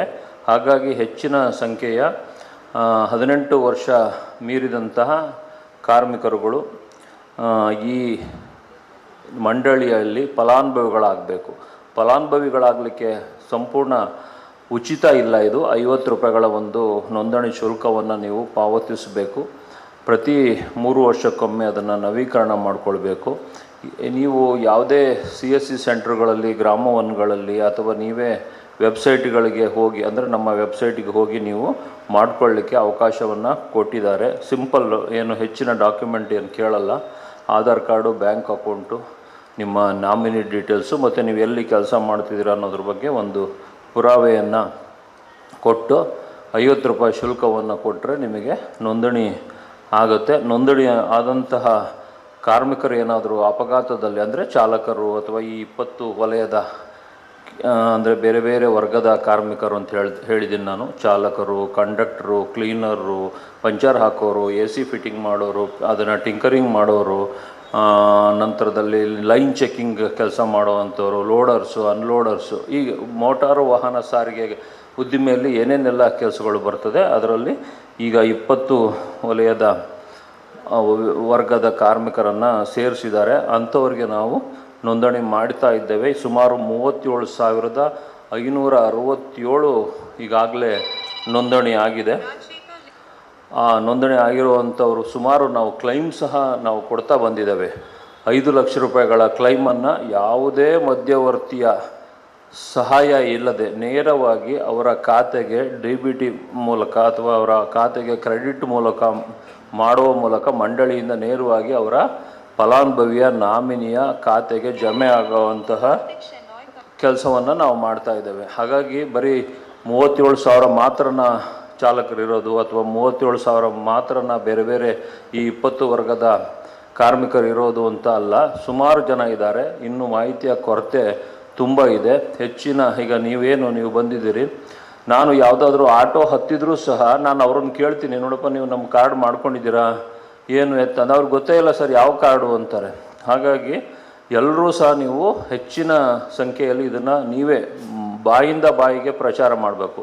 ಈ ಎಲ್ಲ ಪ್ರಚಾರ ಮಾಧ್ಯಮಕ್ಕಿಂತ ನಮ್ಮ ಬಾಯಿಂದ ಬಾಯಿ ಪ್ರಚಾರ ಮಾಡೋದಿದೆಯಲ್ಲ ಅದು ಹೆಚ್ಚು ಒಂದು ಎಫೆಕ್ಟಿವ್ ಆಗಿರ್ತದೆ. ನೀವು ಯಾವ TV ನೋಡಿದ್ರು, ಅಡ್ವರ್ಟೈಸ್ಮೆಂಟ್ ಮಾಡಿದ್ರು, ಪಾಂಪ್ಲೆಟ್ ಕೊಟ್ರು ಅಷ್ಟು ಎಫೆಕ್ಟಿವ್ ಆಗೋಲ್ಲ. ಹಾಗಾಗಿ ನೀವು ಮೌತ್ ಟು ಮೌತ್ ಪ್ರಚಾರ ಮಾಡಿದ್ರೆ, ಅಂದರೆ ನಾನು ಮಾಡಿದ್ದೀನಪ್ಪ ನೀನು ಮಾಡು, ನನ್ನ ಸ್ನೇಹಿತರಿಗೆ ನೋಡಿ ಇಷ್ಟು ಸಿಕ್ಕಿದೆ, 5 ಲಕ್ಷ ಸಿಕ್ಕಿದೆ ಅವರ ನಾಮಿನಿಗೆ ಅಂತ ಹೇಳಿದ್ರೆ ತಕ್ಷಣ ನೀವು ಅದು ಹೆಚ್ಚಿನ ಪ್ರಭಾವ ಬೀರುತ್ತೆ ನಮ್ಮ ಮನಸ್ಸು ಮೇಲೆ. ಹಾಗಾಗಿ ನೀವು ಹೆಚ್ಚಿನ ಸಂಖ್ಯೆಯಲ್ಲಿ ನೋಂದಣಿ ಮಾಡಿಸ್ಕೊಂಡು ಈ ಒಂದು ಸರ್ಕಾರ ಏನು ಮಾಡ್ತಿದೆ ಸೌಲಭ್ಯಗಳನ್ನು ಪಡ್ಕೊಳ್ಳಿ ಅಂತ ಹೇಳ್ತಾ ಅವಕಾಶಕ್ಕಾಗಿ ಧನ್ಯವಾದವನ್ನು ಹೇಳಿ ನನ್ನ ಮಾತನ್ನು ಮುಗಿಸ್ತೇನೆ. ನಮಸ್ಕಾರ.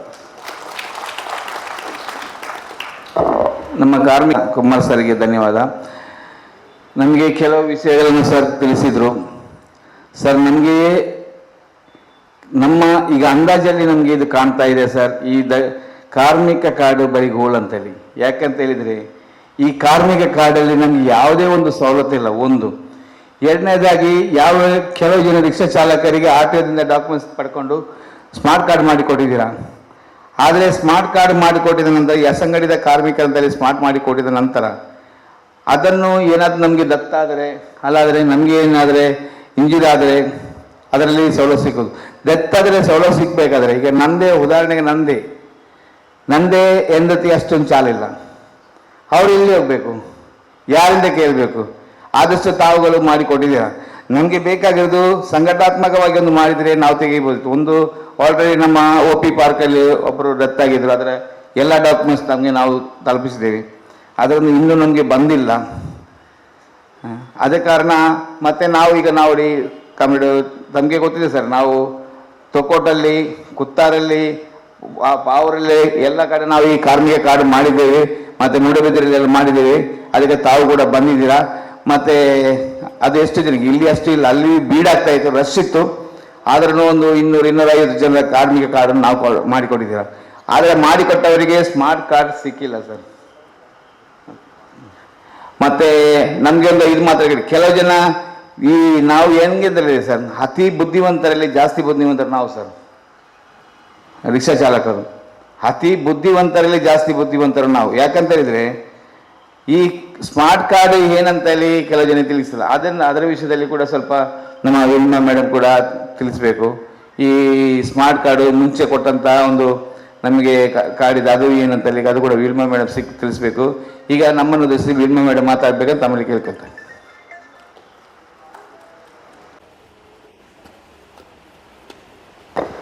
ಎಲ್ಲರಿಗೂ ನಮಸ್ಕಾರ. ವೇದಿಕೆ ಮೇಲೆ ಹಾಜರಿರುವ ಮಾನ್ಯ PP ಅಪ್ಪಣ್ಣ ಸರ್ ಅವರೇ, ಹಾಗೆಯೇ ನಮ್ಮ ರಾಮಣ್ಣ ವಿಟ್ಲ ಅವರೇ, ತುಳಸಿದಾಸ್ ಅವರೇ, ಎಲ್ಲ ವೇದಿಕೆ ಮೇಲಿರುವ ಗಣ್ಯರೇ, ನನ್ನ ಸಹೋದ್ಯೋಗಿಯಾದ ಕುಮಾರ್ ಅವರೇ, ಹಾಗೂ ಇಲ್ಲಿ ನೆರೆದಿರುವ ನೀವು ಎಲ್ಲರಿಗೂ ಇಷ್ಟು ವರ್ಕಿಂಗ್ ಡೇಯಲ್ಲಿ ನೀವೆಲ್ಲ ನಿಮ್ಮ ಕೆಲಸ ಬಿಟ್ಟು ಇಲ್ಲಿ ಬಂದಿದ್ದೀರಿ. ಮೊದಲನೇದಾಗಿ ನಿಮಗೆ ಅಭಿನಂದನೆ. ಇಂಥ ಒಂದು ಕಾರ್ಯಕ್ರಮಕ್ಕೆ ಬಂದು ಮಾಹಿತಿಯನ್ನು ಪಡೆದು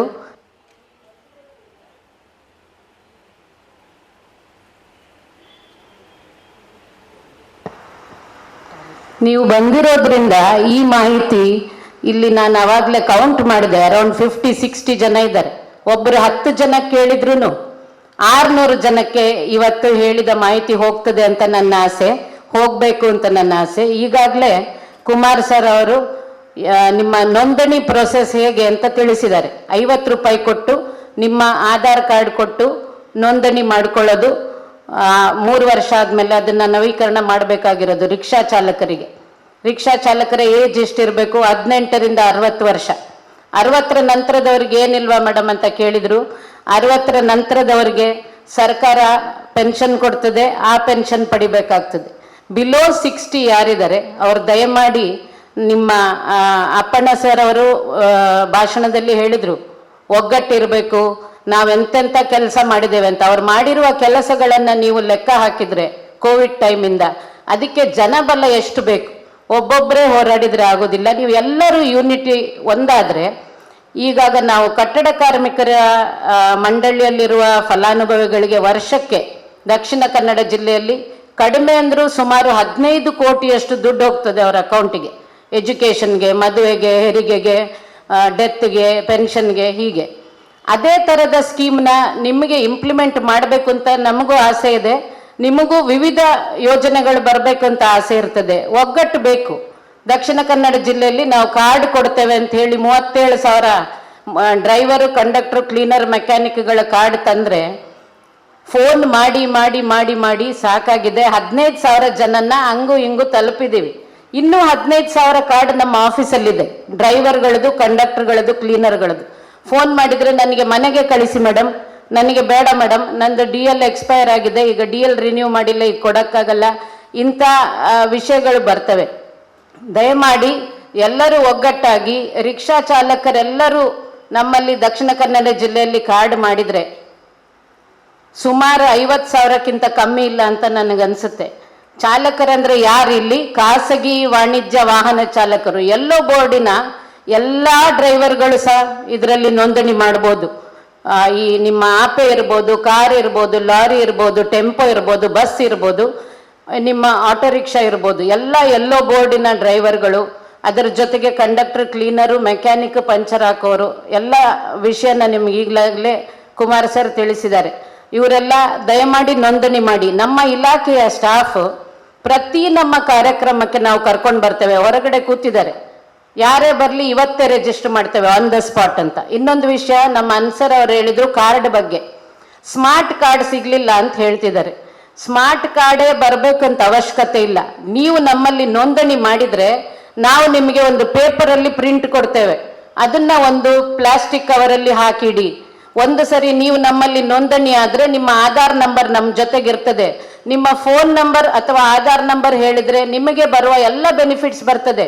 ಕಾರ್ಡ್ ಬರಲಿಲ್ಲ ಅಂತ ಬೇಜಾರು ಮಾಡ್ಕೊಳ್ಬೇಡಿ, 1 ವರ್ಷ ಆದ್ಮೇಲೆ ಆದ್ರೂ ಬರ್ಬೋದು. ಯಾಕೆಂದ್ರೆ ಇಡೀ ಸ್ಟೇಟಿಗೆ ಒಂದೇ ಪ್ರಿಂಟಿಂಗ್ ಸೆಂಟರ್ ಇರೋದು.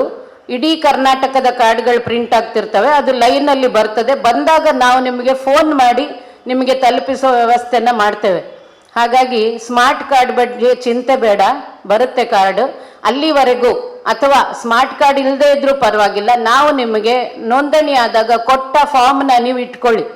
ಅಷ್ಟಿದ್ರೆ ನಿಮ್ಮ ಬೆನಿಫಿಟ್ಗೆ ಅದು ಸಾಕಾಗ್ತದೆ. ಒಂದ್ಸರಿ ನಮ್ಮ ಹತ್ರ ನೋಂದಣಿ ಆದರೆ ನಿಮ್ಮ ಆಧಾರ್ ನಂಬರ್ ಹೇಳಿದ್ರು ನಾವು ನಿಮಗೆ ಬೆನಿಫಿಟ್ ಕೊಡ್ತೇವೆ. ಇಷ್ಟು ಸೌಲಭ್ಯ ರಿಕ್ಷಾ ಚಾಲಕರ ಬಗ್ಗೆ ಹೇಳ್ತಾ, ಮುಂದೆ AICCTU ಸಂಘಟನೆಯ ಪದಾಧಿಕಾರಿಗಳಿಲ್ಲಿದ್ದಾರೆ. ಬರೀ ಒಂದೇ ವೃತ್ತಿ ಮಾತ್ರ ಅಲ್ಲ, ಬೇರೆ ಎಲ್ಲ ವೃತ್ತಿಗಳ ಜನ ಸಹ ಸಂಘಟನೆಯಲ್ಲಿದ್ದಾರೆ ಅಂತ ಅಂದ್ಕೊಂಡಿದ್ದೀನಿ. ಈಗ ನಿಮ್ಮಲ್ಲಿ ಯಾರಾದರೂ ಅಗಸರು, ಅಕ್ಕಸಾಲಿಗರು, ಹಮಾಲರು, ಟೈಲರ್ಗಳು, ಕೃಷಿ ಕಾರ್ಮಿಕರು, ಮನೆ ಕೆಲಸ ಮಾಡುವವರು, ಈ ಥರ ವಿವಿಧ ರೀತಿಯ ಬೇರೆ ಕೆಲಸಗಾರರು ಇರ್ತಾರೆ. ನಿಮ್ಮ ಮೋಟಾರ್ ಸಾರಿಗೆ ಹೊರತುಪಡಿಸಿ, ಕಟ್ಟಡ ಕಾರ್ಮಿಕರನ್ನ ಹೊರತುಪಡಿಸಿ ಬೇರೆ ಯಾರಾದರೂ ಕಾರ್ಮಿಕರು ನಿಮಗೆ ಗೊತ್ತಿದ್ದವರಿದ್ದರೆ, ಟೈಲರ್ಗಳಿರ್ಬೋದು, ನಿಮ್ಮ ಮನೆಯಲ್ಲಿ ಟೈಲರಿಂಗ್ ಮಾಡ್ತಿರ್ಬೋದು, ಅಗಸರಿರ್ಬೋದು, ಅಕ್ಕಸಾಲಿಗರಿರ್ಬೋದು, ಕಮ್ಮಾರರಿರ್ಬೋದು, ಕುಂಬಾರರು, ಮನೆಯಲ್ಲಿ ಕೆಲಸ ಮಾಡೋರು ಅಪಾರ್ಟ್ಮೆಂಟ್ಗಳಲ್ಲಿ, ಅವರಿಗೂ ಸಹ ಅಂಬೇಡ್ಕರ್ ಕಾರ್ಮಿಕ ಸೇವಾ ಯೋಜನೆಯಲ್ಲಿ ಒಂದು ಸ್ಕೀಮ್ ಇದೆ.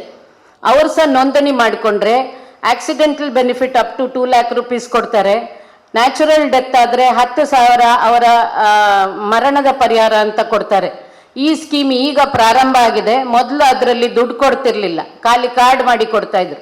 ಸ್ಕೀಮಿಗೆ ಒಂದೊಂದೇ ಬೆನಿಫಿಟ್ನ ಹಾಕಿದಾಗ ಅದರ ಪ್ರಯೋಜನ ನೀವು ಪಡ್ಕೊಂಡು ಆದಷ್ಟು ಹೆಚ್ಚಿನ ಮಂದಿ ನೋಂದಣಿ ಆದರೆ ಹೆಚ್ಚಿನ ಬೆನಿಫಿಟ್ಗಳನ್ನ ಕೊಡಲಿಕ್ಕೆ ನಮ್ಗೆ ಅನುಕೂಲ ಆಗ್ತದೆ. ಈ ಬೆನಿಫಿಟ್ನ ಪಡಿಬೇಕು. ಬೇರೆ ವಿವಿಧ ರೀತಿಯ ಕಾರ್ಮಿಕರು ಯಾರಿದ್ದಾರೆ ಅವರು ಬಂದು ನೋಂದಣಿ ಮಾಡಿಕೊಳ್ಬೇಕು. ನಿಮಗೆ ಹೊರಗಡೆ ಸಾಮಾನ್ಯ ಸೇವಾ ಕೇಂದ್ರಗಳಲ್ಲಿ ನೋಂದಣಿ ಮಾಡಲಿಕ್ಕೆ ಕಷ್ಟ ಆಗ್ತದೆ, ದುಡ್ಡು ತಗೊಳ್ತಾರೆ, ಅದು ಇದು ಸಮಸ್ಯೆಗಳಿದ್ರೆ ಕಾರ್ಮಿಕ ಇಲಾಖೆಯ ಯಾವುದೇ ಕಚೇರಿ, ತಾಲೂಕು ಇನ್ಸ್ಪೆಕ್ಟರ್ ಇರ್ತಾರೆ, ಜಿಲ್ಲೆಯಲ್ಲಿ AED ಶರ್ಬತ್ ಕಟ್ಟೆಯಲ್ಲಿ ನಮ್ಮ ಕಾರ್ಮಿಕ ಭವನ ಇದೆ, ಅಲ್ಲಿಗೆ ಬಂದು ನೀವು ನೋಂದಣಿ ಮಾಡಿದರೆ ನಿಮಗೆ ಯಾವುದೇ ಎಕ್ಸ್ಟ್ರಾ ಅಮೌಂಟ್ ತಗೊಳ್ಳಲ್ಲ, ಫ್ರೀಯಾಗಿ ನೋಂದಣಿ ಮಾಡ್ತಾರೆ. ಇವತ್ತು ಸಹ ನಮ್ಮ ಹುಡುಗರಲ್ಲಿ ಹೊರಗಡೆ ಕೂತಿದ್ದಾರೆ. ಯಾರಾದರೂ ನೋಂದಣಿಗೆ ಬಾಕಿ ಇದ್ದರೆ, ನಿಮ್ಮ ಫ್ರೆಂಡ್ಸ್ ಯಾರಾದರೂ ಇದ್ದರೆ ಈಗ ಬಂದು ನೋಂದಣಿ ಮಾಡಿಕೊಳ್ಬೋದು. ಇಂಥ ವ್ಯವಸ್ಥೆನ ನಾವು ನಿಮಗೆ ಕಲ್ಪಿಸಿಕೊಡ್ತಾ ಇದ್ದೀವಿ. ಈ ಕಾರ್ಯಕ್ರಮಕ್ಕೆ ಕರೆದು ನನಗೆ ಮಾಹಿತಿ ಕೊಡಲಿಕ್ಕೆ ಅವಕಾಶ ಮಾಡಿಕೊಟ್ಟ ಎಲ್ಲರಿಗೂ ನನ್ನ ನಮಸ್ಕಾರ ತಿಳಿಸಿ ನನ್ನ ಮಾತು ಮುಗಿಸ್ತೇನೆ. Thank you. ಧನ್ಯವಾದಗಳು ವಿಲ್ಮಾ ಮೇಡಮ್ ಅವರಿಗೆ. ಇವತ್ತು ಕಾರ್ಮಿಕ ಇಲಾಖೆಯಿಂದ ಸಿಗುವ ಸೌಲಭ್ಯಗಳ ಬಗ್ಗೆ ತುಂಬ ಮಾಹಿತಿಗಳನ್ನು ಕೊಟ್ಟಿದ್ದೀರಾ. ಹಾಗೂ ನಮ್ಮ ಚಾಲಕರಲ್ಲಿ ಯಾರಾದರೂ ಕಾರ್ಡ್ಗಳು ಆಗದೇ ಇರುವಂಥ ಅವರು ಇದ್ದರೆ ಫೋನ್ ಮಾಡಿ ಕರೆಸ್ಬೋದು, ಅಥವಾ ಇಲ್ಲಿದ್ದವರು ಯಾರಾದರೂ ಕಾರ್ಡ್ ಆಗದೇ ಇದ್ದರೆ ಅಲ್ಲಿ ಹೊರಗಡೆ ಕೂತಿದ್ದಾರೆ ಕಾರ್ಮಿಕ ಇಲಾಖೆಯವರು, ಕಾರ್ಡ್ಗಳನ್ನು ಮಾಡಿಸ್ಕೊಳ್ಬೋದು ಅಂತ ಹೇಳ್ತಾ ಅವರಿಗೆ ಕಾರ್ಮಿಕ ಮುಖಂಡರಾದಂಥ ವಿಷ್ಣುಮೂರ್ತಿ B ಅವರು ಒಂದೆರಡು ನಮ್ಮ ಸಂಘಟನೆಯ ಇವತ್ತಿನ ಸಮ್ಮೇಳನಕ್ಕೆ ಶುಭ ಕೋರಿ ಒಂದೆರಡು ಮಾತಾಡಬೇಕಂತೇಳಿ ಕೇಳಿಕೊಳ್ತಾ ಇದ್ದೇನೆ.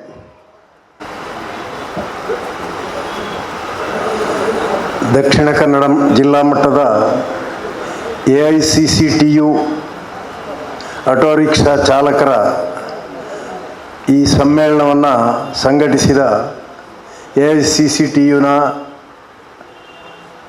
ರಾಜ್ಯ ಜಿಲ್ಲೆಯ ಮುಖಂಡರಿಗೆ ಮೊದಲನೇದಾಗಿ ನಾನು ಧನ್ಯವಾದ ಅರ್ಪಿಸ್ತೇನೆ. ಯಾಕೆಂದರೆ ಈ ರಿಕ್ಷಾ ಚಾಲಕರು ಅಂದರೆ ಕಪ್ಪೆ ತೂಕಿದಾಗೆ. 1 kg ಕಪ್ಪೆ ಬೇಕು ಅಂತಂದರೆ ಒಂದಷ್ಟು ಕಪ್ಪೆಯನ್ನು ತೆಗೆದು ತೂಕದ ಮಾಡಲಿಕ್ಕೆ ಇಟ್ಟರೆ ಸ್ವಲ್ಪ ಕಡಿಮೆ ಆಯಿತು ಅಂದರೆ ಮತ್ತೆ ಪುನಃ ಹಾಕ್ಲಿಕ್ಕೆ ಇದ್ದದ್ದು ಹಾರಿ ಹೋಗ್ತದೆ. ಆ ರೀತಿ ರಿಕ್ಷಾ ಚಾಲಕರಾಗಿದ್ದಾರೆ. ಸಾಮಾನ್ಯವಾಗಿ ರಿಕ್ಷಾ ಚಾಲಕರು ಈಗ ಯೂನಿಯನ್ಗಳಲ್ಲಿ ಸಂಘಟನೆ ಆಗೋದಕ್ಕಿಂತಲೂ ಹೆಚ್ಚಾಗಿ ಅವರವರ ಒಂದು ಪಾರ್ಕ್ನಲ್ಲಿ ಸಮಿತಿಗಳನ್ನು ಮಾಡಿಕೊಂಡು ಆ ವಠಾರದಲ್ಲಿರುವಂಥ ದೇವಸ್ಥಾನದ ಬ್ರಹ್ಮಕಲಶಕ್ಕೋ ಅಥವಾ ಸಾರ್ವಜನಿಕ ಗಣೇಶೋತ್ಸವಕ್ಕೆ ಮತ್ತೊಂದು ಇನ್ನೊಂದು ಇಂಥ ಧಾರ್ಮಿಕ ಕಾರ್ಯಕ್ರಮಗಳನ್ನು ಅವರು ಹೆಚ್ಚು ಗಮನಿಸ್ತಾರೆ ಹೊರತು ಅದು ಇಲ್ಮಾ ಮೇಡಮ್ ಆಗಲಿ ಕುಮಾರ್ ಸರ್ ಆಗಲಿ ಅವರು ಹೇಳಿದಂಥ ವಿಚಾರಗಳನ್ನು ಈ ಕಿವಿಯಲ್ಲಿ ಕೇಳಿ ಆ ಕಿವಿಯಲ್ಲಿ ಬಿಟ್ಟು ಬಿಡ್ತಾರೆ. ಅದೆಲ್ಲ ಆಗಲಿಕ್ಕೂ ಇಲ್ಲ ಹೋಗ್ಲಿಕ್ಕೂ ಇಲ್ಲ ಅಂತ ಹೇಳುವ ರೀತಿಯಲ್ಲಿ ಅಂಥ ಡೋಂಟ್ ಕೇರ್ನೆಸ್ ಅನ್ನು ಬಿಟ್ಟು ನಾವು ನಮ್ಮ ಬದುಕಿನ ಬಗ್ಗೆ ನಾವು ಧರ್ಮವನ್ನು ಅನುಸರಿಸುವ, ನಮ್ಮ ಧರ್ಮದ ಬಗ್ಗೆ ನಮಗೆ ಗೌರವ ಇರುವುದನ್ನು ನಾನು ಗೌರವಿಸ್ತೇನೆ. ಆದರೆ ನಾವು ಎಲ್ಲದಕ್ಕಿಂತ ಮೊದಲು ನಮ್ಮ ಬದುಕನ್ನು ರೂಪಿಸಿಕೊಳ್ಳುವಂಥ ಕೆಲಸವನ್ನು, ಅದಕ್ಕೆ ಬೇಕಾದಂಥ ಕಾನೂನು ಕಾಯ್ದೆಗಳನ್ನು ರಚಿಸುವಂತೆ, ಇದ್ದ ಕಾನೂನು ಕಾಯ್ದೆಗಳ ಸವಲತ್ತುಗಳನ್ನು ಪಡೆದುಕೊಳ್ಳುವ ಬಗ್ಗೆ ಏನು ಕೆಲಸ ಮಾಡಬೇಕು, ಇದು ಖಂಡಿತವಾಗಿ ವೈಯಕ್ತಿಕವಾಗಿ ಎಲ್ರಿಗೂ ತ್ರಾಸದಾಯಕವೇ. ಸಂಘಟನೆಯ ಮೂಲಕ ನಾವು ಹಲವಾರು ಸಾಧನೆಗಳನ್ನು ಮಾಡಿದ್ದೇವೆ. ಕರ್ನಾಟಕ ರಾಜ್ಯ ಮಾತ್ರ ಅಲ್ಲ, ಭಾರತ ದೇಶದಲ್ಲಿ ಬೋನಸ್ಸಿನಿಂದ ಹಿಡಿದು, ಗ್ರ್ಯಾಚ್ಯುಟಿಯಿಂದ ಹಿಡಿದು, ಪ್ರೊವಿಡೆಂಟ್ ಫಂಡಿಂದ ಹಿಡಿದು, ವೈದ್ಯಕೀಯ ಸವಲತ್ತುಗಳಿಂದ ಹಿಡಿದು ಎಷ್ಟೋ ಕಾನೂನು ಕಾಯ್ದೆಗಳನ್ನು ಮಾಡಿದ್ರೂ ಕೂಡ ಇವತ್ತು ಭಾರತ ಸರ್ಕಾರ 4 ಕೇಂದ್ರೀಯ ಕಾರ್ಮಿಕ ಕೋಡ್ಗಳ ಮುಖಾಂತರ ಇದನ್ನೆಲ್ಲ ಅದಕ್ಕೆ ನೀರು ಹಾಕಿ ಆ ಕಾನೂನುಗಳನ್ನೆಲ್ಲ ಇದು ಮಾಡಿ ಹೊಸ ಕಾರ್ಮಿಕ ಕೋಡ್ಗಳನ್ನು ಕೇಂದ್ರ ಸರ್ಕಾರ ಜಾರಿ ಮಾಡಿದೆ. ಬಹುಶಃ ಕೇರಳದಲ್ಲಿದ್ದ ಎಡರಂಗ ಸರ್ಕಾರ ನಾವು ಇದನ್ನು ಕೇರಳದಲ್ಲಿ ಜಾರಿ ಮಾಡುವುದಿಲ್ಲ ಅನ್ನುವಂಥ ಖಡಾಖಂಡಿತವಾದ ತೀರ್ಮಾನವನ್ನು ಹಿಂದಿನ ಪಿಣರಾಯಿ ವಿಜಯನ್ ಸರ್ಕಾರ ಕೈಗೊಂಡಿದೆ. ಇಲ್ಲಿಯ ಸರ್ಕಾರ, ಈಗಿನ ಸರ್ಕಾರ ಇನ್ನು ಏನು ಮಾಡುತ್ತೆ ಅಂತ ಗೊತ್ತಿಲ್ಲ. ಕರ್ನಾಟಕ ಸರ್ಕಾರ ಇಷ್ಟರವರೆಗೆ ಆ ಕೋಡ್ಗಳ ಬಗ್ಗೆ ವಿರೋಧ ಮಾಡಿದ್ರೂ ಕೂಡ ಅದನ್ನು ನಾವು ಜಾರಿ ಮಾಡುವುದಿಲ್ಲ ಅನ್ನುವಂಥ ಅಭಿಪ್ರಾಯವನ್ನು ಹೇಳಿಲ್ಲ. ನಾವು ಕಾರ್ಮಿಕ ಸವಲತ್ತುಗಳನ್ನು ಪಡೆದುಕೊಳ್ಳುವಂಥದ್ದು ನಮ್ಮ ಹಕ್ಕು. ಈ ಹಕ್ಕನ್ನು ನಾವು ಪಡೆದುಕೊಳ್ಬೇಕಾದ್ರೆ ನಾವು ಮಂಗಳೂರಿನಲ್ಲಿ ಹಿಂದೆ ಎಲ್ಲ ನೋಡಿದ್ದೇವೆ. ನಮ್ಮ ಬಾಲ್ಯ ಕಾಲದಲ್ಲಿ ಮೇ ದಿನಾಚರಣೆಯ ದಿವಸ ಕಾರ್ಮಿಕರು ಎಲ್ಲ ಫ್ಯಾಕ್ಟ್ರಿಗಳಿಂದ, ಅದು ಕ್ಯಾಶ್ಯೂ ಫ್ಯಾಕ್ಟ್ರಿಯಿಂದ ಹಿಡಿದು, ಟೈಲ್ ಫ್ಯಾಕ್ಟ್ರಿಗಳಿಂದ ಹಿಡಿದು, ಇತರ ಮೋಟಾರ್ ವಾಹನ CPC ಕಂಪನಿಯಿಂದ ಹಿಡಿದು, ಶಂಕರವಿಠಲಿಂದ ಹಿಡಿದು ಎಲ್ಲ ಮೋಟಾರ್ ವಾಹನಗಳ ಕಂಪನಿಯ ವಾಹನಗಳ ಕಾರ್ಮಿಕರು ಎಲ್ಲ ಮೆರವಣಿಗೆ ತೆಗೆದು ನೆಹರು ಮೈದಾನಲ್ಲಿ 50,000 60,000 ಜನರ ಕಾರ್ಮಿಕರ ಮೆರವಣಿಗೆ ತುರ್ತು ಪರಿಸ್ಥಿತಿಯವರೆಗೆ ನಡೀತಾ ಇತ್ತು. ಈಗ ಮೇ ದಿನಾಚರಣೆ ಅನ್ನುವಂಥದ್ದು ಕೇವಲ ಟೌನ್ ಹಾಲ್ನಲ್ಲಿ ಸೇರುವುದಿಲ್ಲ, ಸಣ್ಣ ಯಾವುದಾದ್ರೂ ಹಾಲ್ನಲ್ಲಿ 50-100 ಜನ ಸೇರಿ ಮೇ ದಿನಾಚರಣೆಯನ್ನು ನಡೆಸುವಂಥ ಬೆಳವಣಿಗೆಗೆ ಬದಲಾವಣೆ ಬಂದಿದೆ.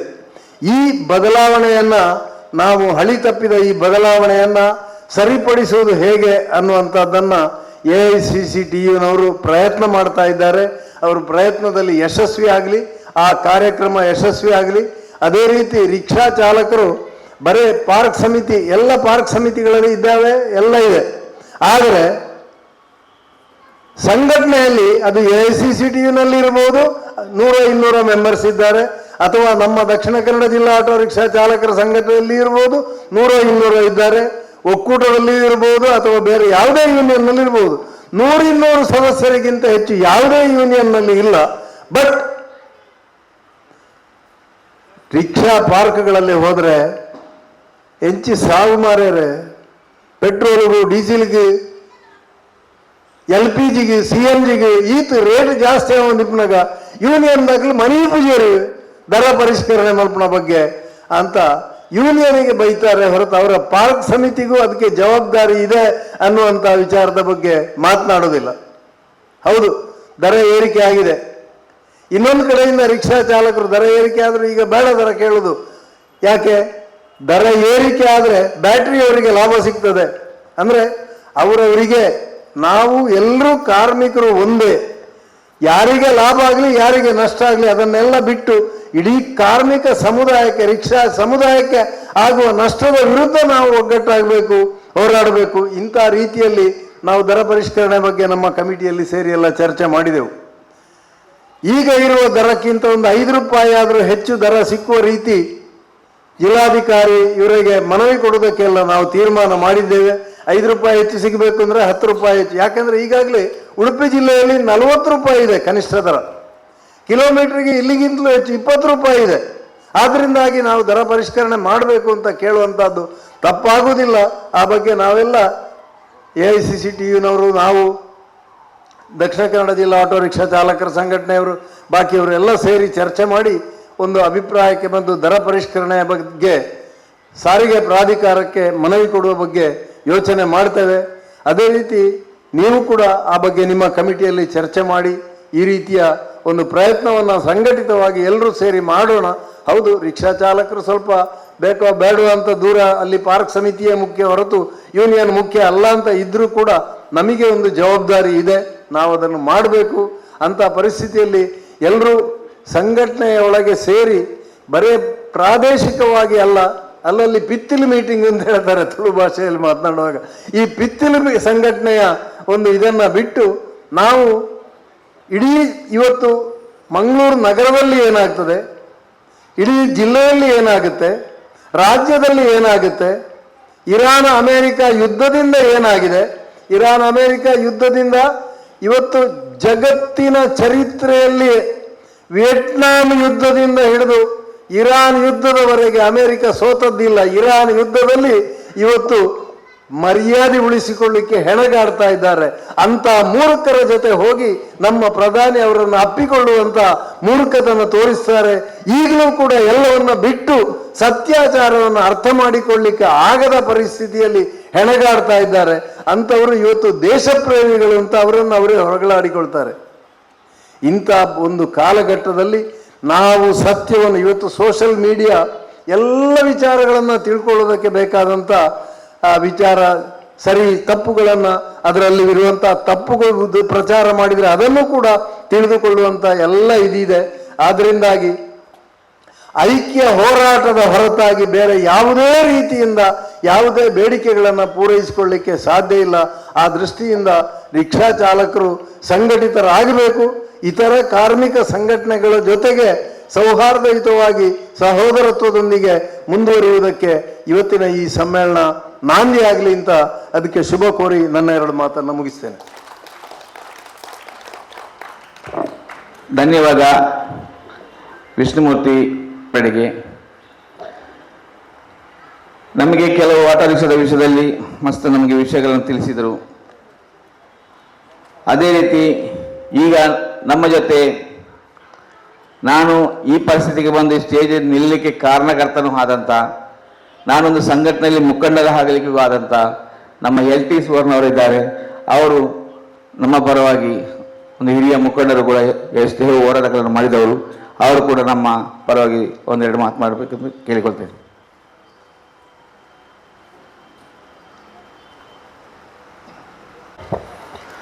ಆತ್ಮೀಯ ರಿಕ್ಷಾ ಚಾಲಕ ಬಂಧುಲೆ, ಅಂಚನೆ ವೇದಿಕೆಡು ಪುನಃ AICCTUದ ಪದಾಧಿಕಾರಲೆ, ಇನಿ ನಮ್ಮ ರಿಕ್ಷಾ ಚಾಲಕ ವರ್ಗ ಅತ್ತಂಡ ರಿಕ್ಷಾ ಚಾಲಕ ಸಂಘಟನೆ ಏತು ಹೀನಾಯ ಪರಿಸ್ಥಿತಿಗೆ ಪೋತುನು ಬಂಡ ಒಂಜನಾದ ಕಾರಣ ಇಂಜಿನ ಬನ್ನಗ ಪಾರ್ಕ್ ಕಮಿಟಿ, ಈ ಪಾರ್ಕ್ ಕಮಿಟಿ ಇಂಜಿನ ಆಪನ್ ಬನ್ನಗ ಪಾರ್ಕ್ಗೆ ಸೀಮಿತವಾದ ವ್ಯವಸ್ಥೆಗೆ ಸರಿಪಡಿಸರ ಸಾಧ್ಯತೆಯುಂಡು.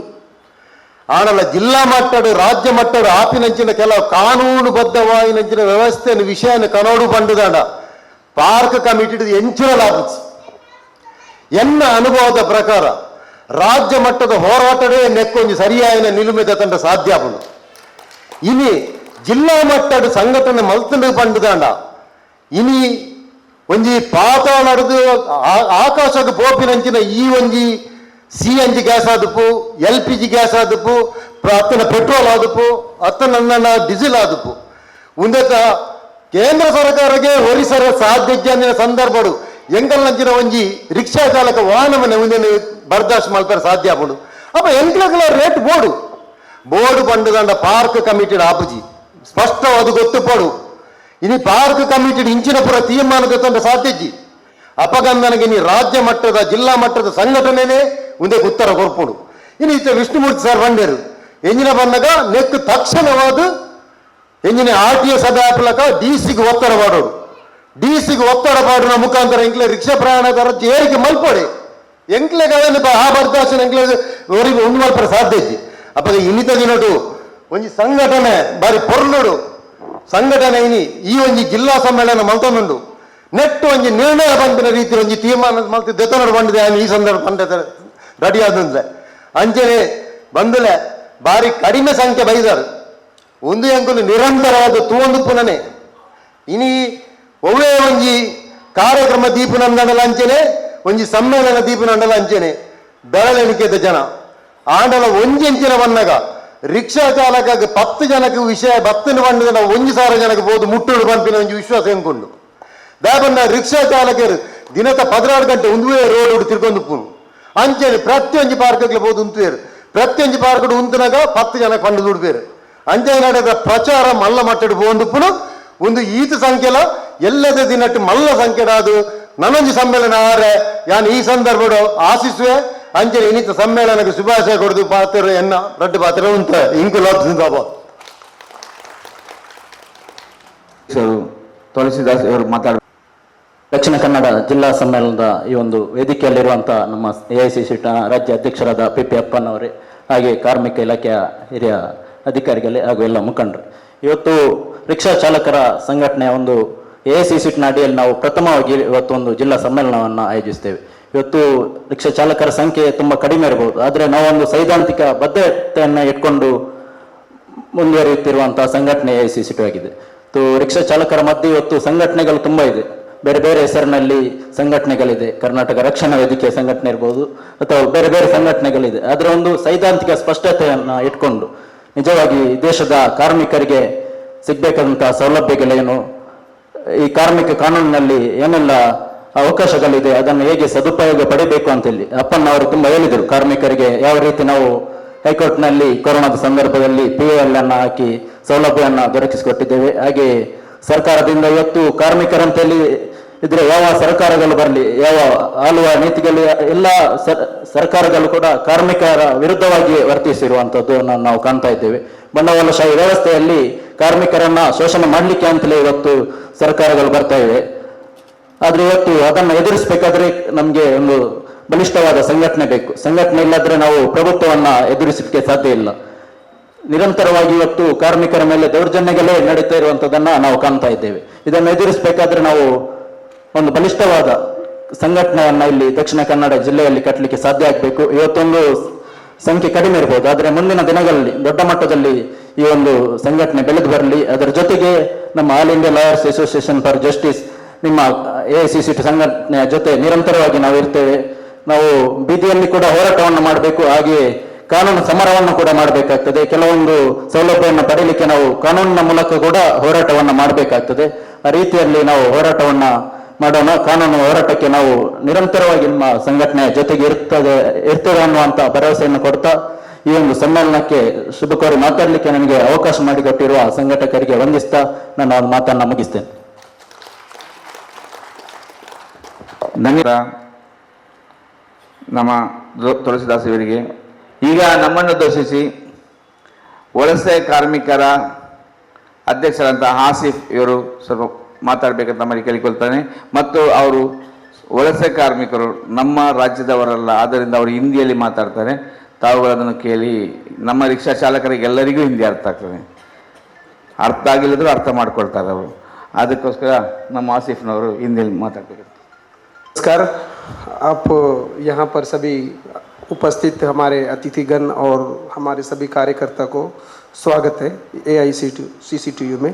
अभी देखेंगे काफ़ी अभी नया हमारा वलसा कार्मिक जो है हमारे कार्यकर्ता है, हमारे मैंगलोर में जो दक्षिण कन्नड़ में जो काम कर रहे हैं उनके लिए एक नया संगठन हुआ है जो काफ़ी समस्या था यहाँ पर मैंगलोर के अंदर। वो काफ़ी जो नाउम्मीद ऐसी समस्या थी, वहाँ पर हम लोगों को AICC के सभी लीडर्स जो यहाँ पर के हैं उन्होंने आकर के काफ़ी उन लोगों को हेल्प किया है। और इसमें बहुत तरह का आपने देखा होगा कि पहले जो इसके पहले जो भी हमारे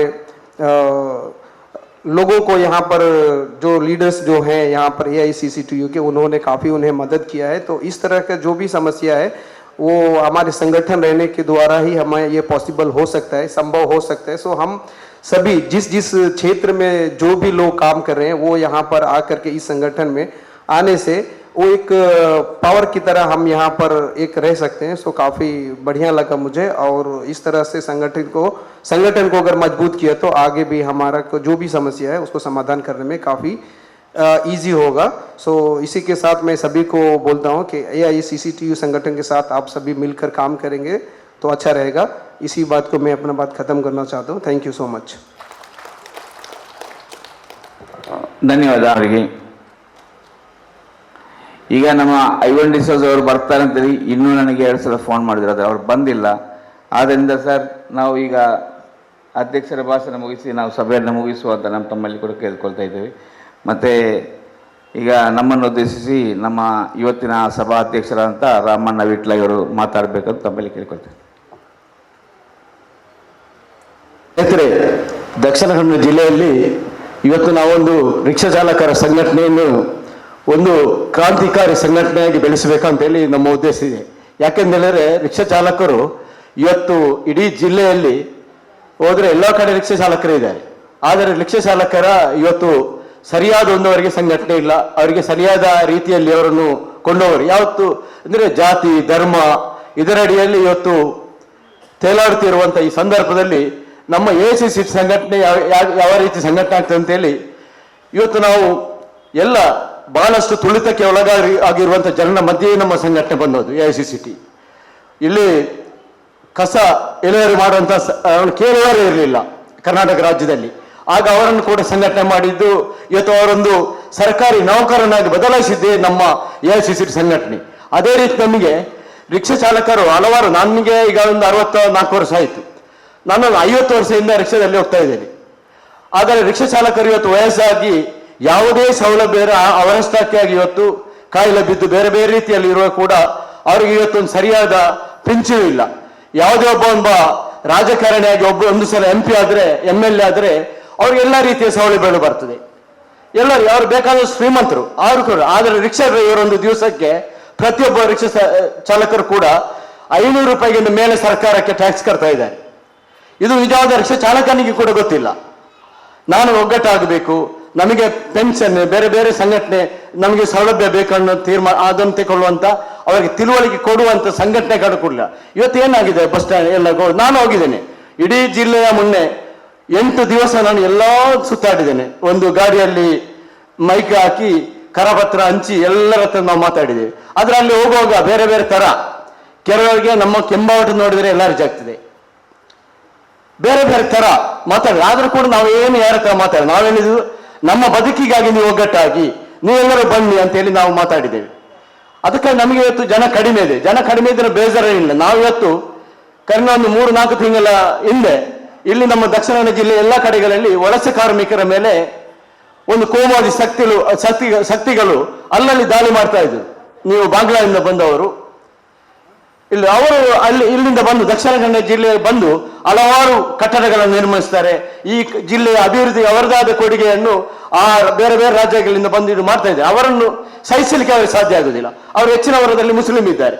ಅದಕ್ಕೆ ಅವರು ಟಾರ್ಗೆಟ್ ಮಾಡಿ ಅವರಿಗೆ ಹೊಡೆಯುವುದು ಬಡಿಯುವುದು ಬೇರೆ ಎಲ್ಲ ಮಂಗಳೂರಲ್ಲಿ ಮಾಡಿದ್ರು. ಆಗ ನಾವೆಂತ ಮಾಡಿದೆ, ಇದಕ್ಕೊಂದು ನಿಜವಾದ ಕಾರ್ಮಿಕರು ದುಡಿಯುವ ಕಾರ್ಮಿಕರಿಗೆ ಒಂದು ನಾವು ಏನಾದರೂ ಮಾಡ್ಬೇಕಂತೇಳಿ ಒಂದು ಪ್ರಯತ್ನ ಮಾಡಿ ವಲಸೆ ಕಾರ್ಮಿಕರನ್ನು ಸೇರಿಸಿ ಇಲ್ಲಿ ಒಂದು ಸಮಾವೇಶ ಮಾಡಿದೆವು. ಒಂದು 200 ಜನ ಸಮಾವೇಶಕ್ಕೆ ಬಂದಿದ್ದರು.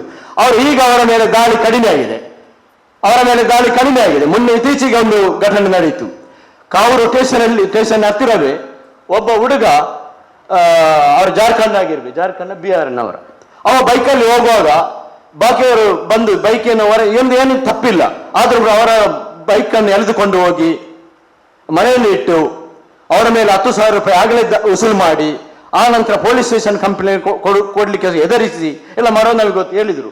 ನಾವು ಸಂಘದ ಕಾರಣ ನಮಗೆ ಹೇಳಿದ ಕೊಳ್ಳಿ ನಾವು ಮಧ್ಯಪ್ರವೇಶ ಆಗಿ ಪೊಲೀಸ್ ಸ್ಟೇಷನ್ಗೆ ಹೋದಾಗ ಗೂಂಡಾಗಿರಿ ಮಾಡಿದರೆ ಅಲ್ಲಿ ಪೊಲೀಸರಿಗೆಲ್ಲ ಪರಿಚಯ ಇದ್ದವರೇ ಅವ್ರು ಹೇಳ್ತಾರೆ ಪೊಲೀಸರವರೇ ಅವ್ರು ಅಲ್ಲಿಂದ ಬಂದವರಲ್ಲ ಅಂತ.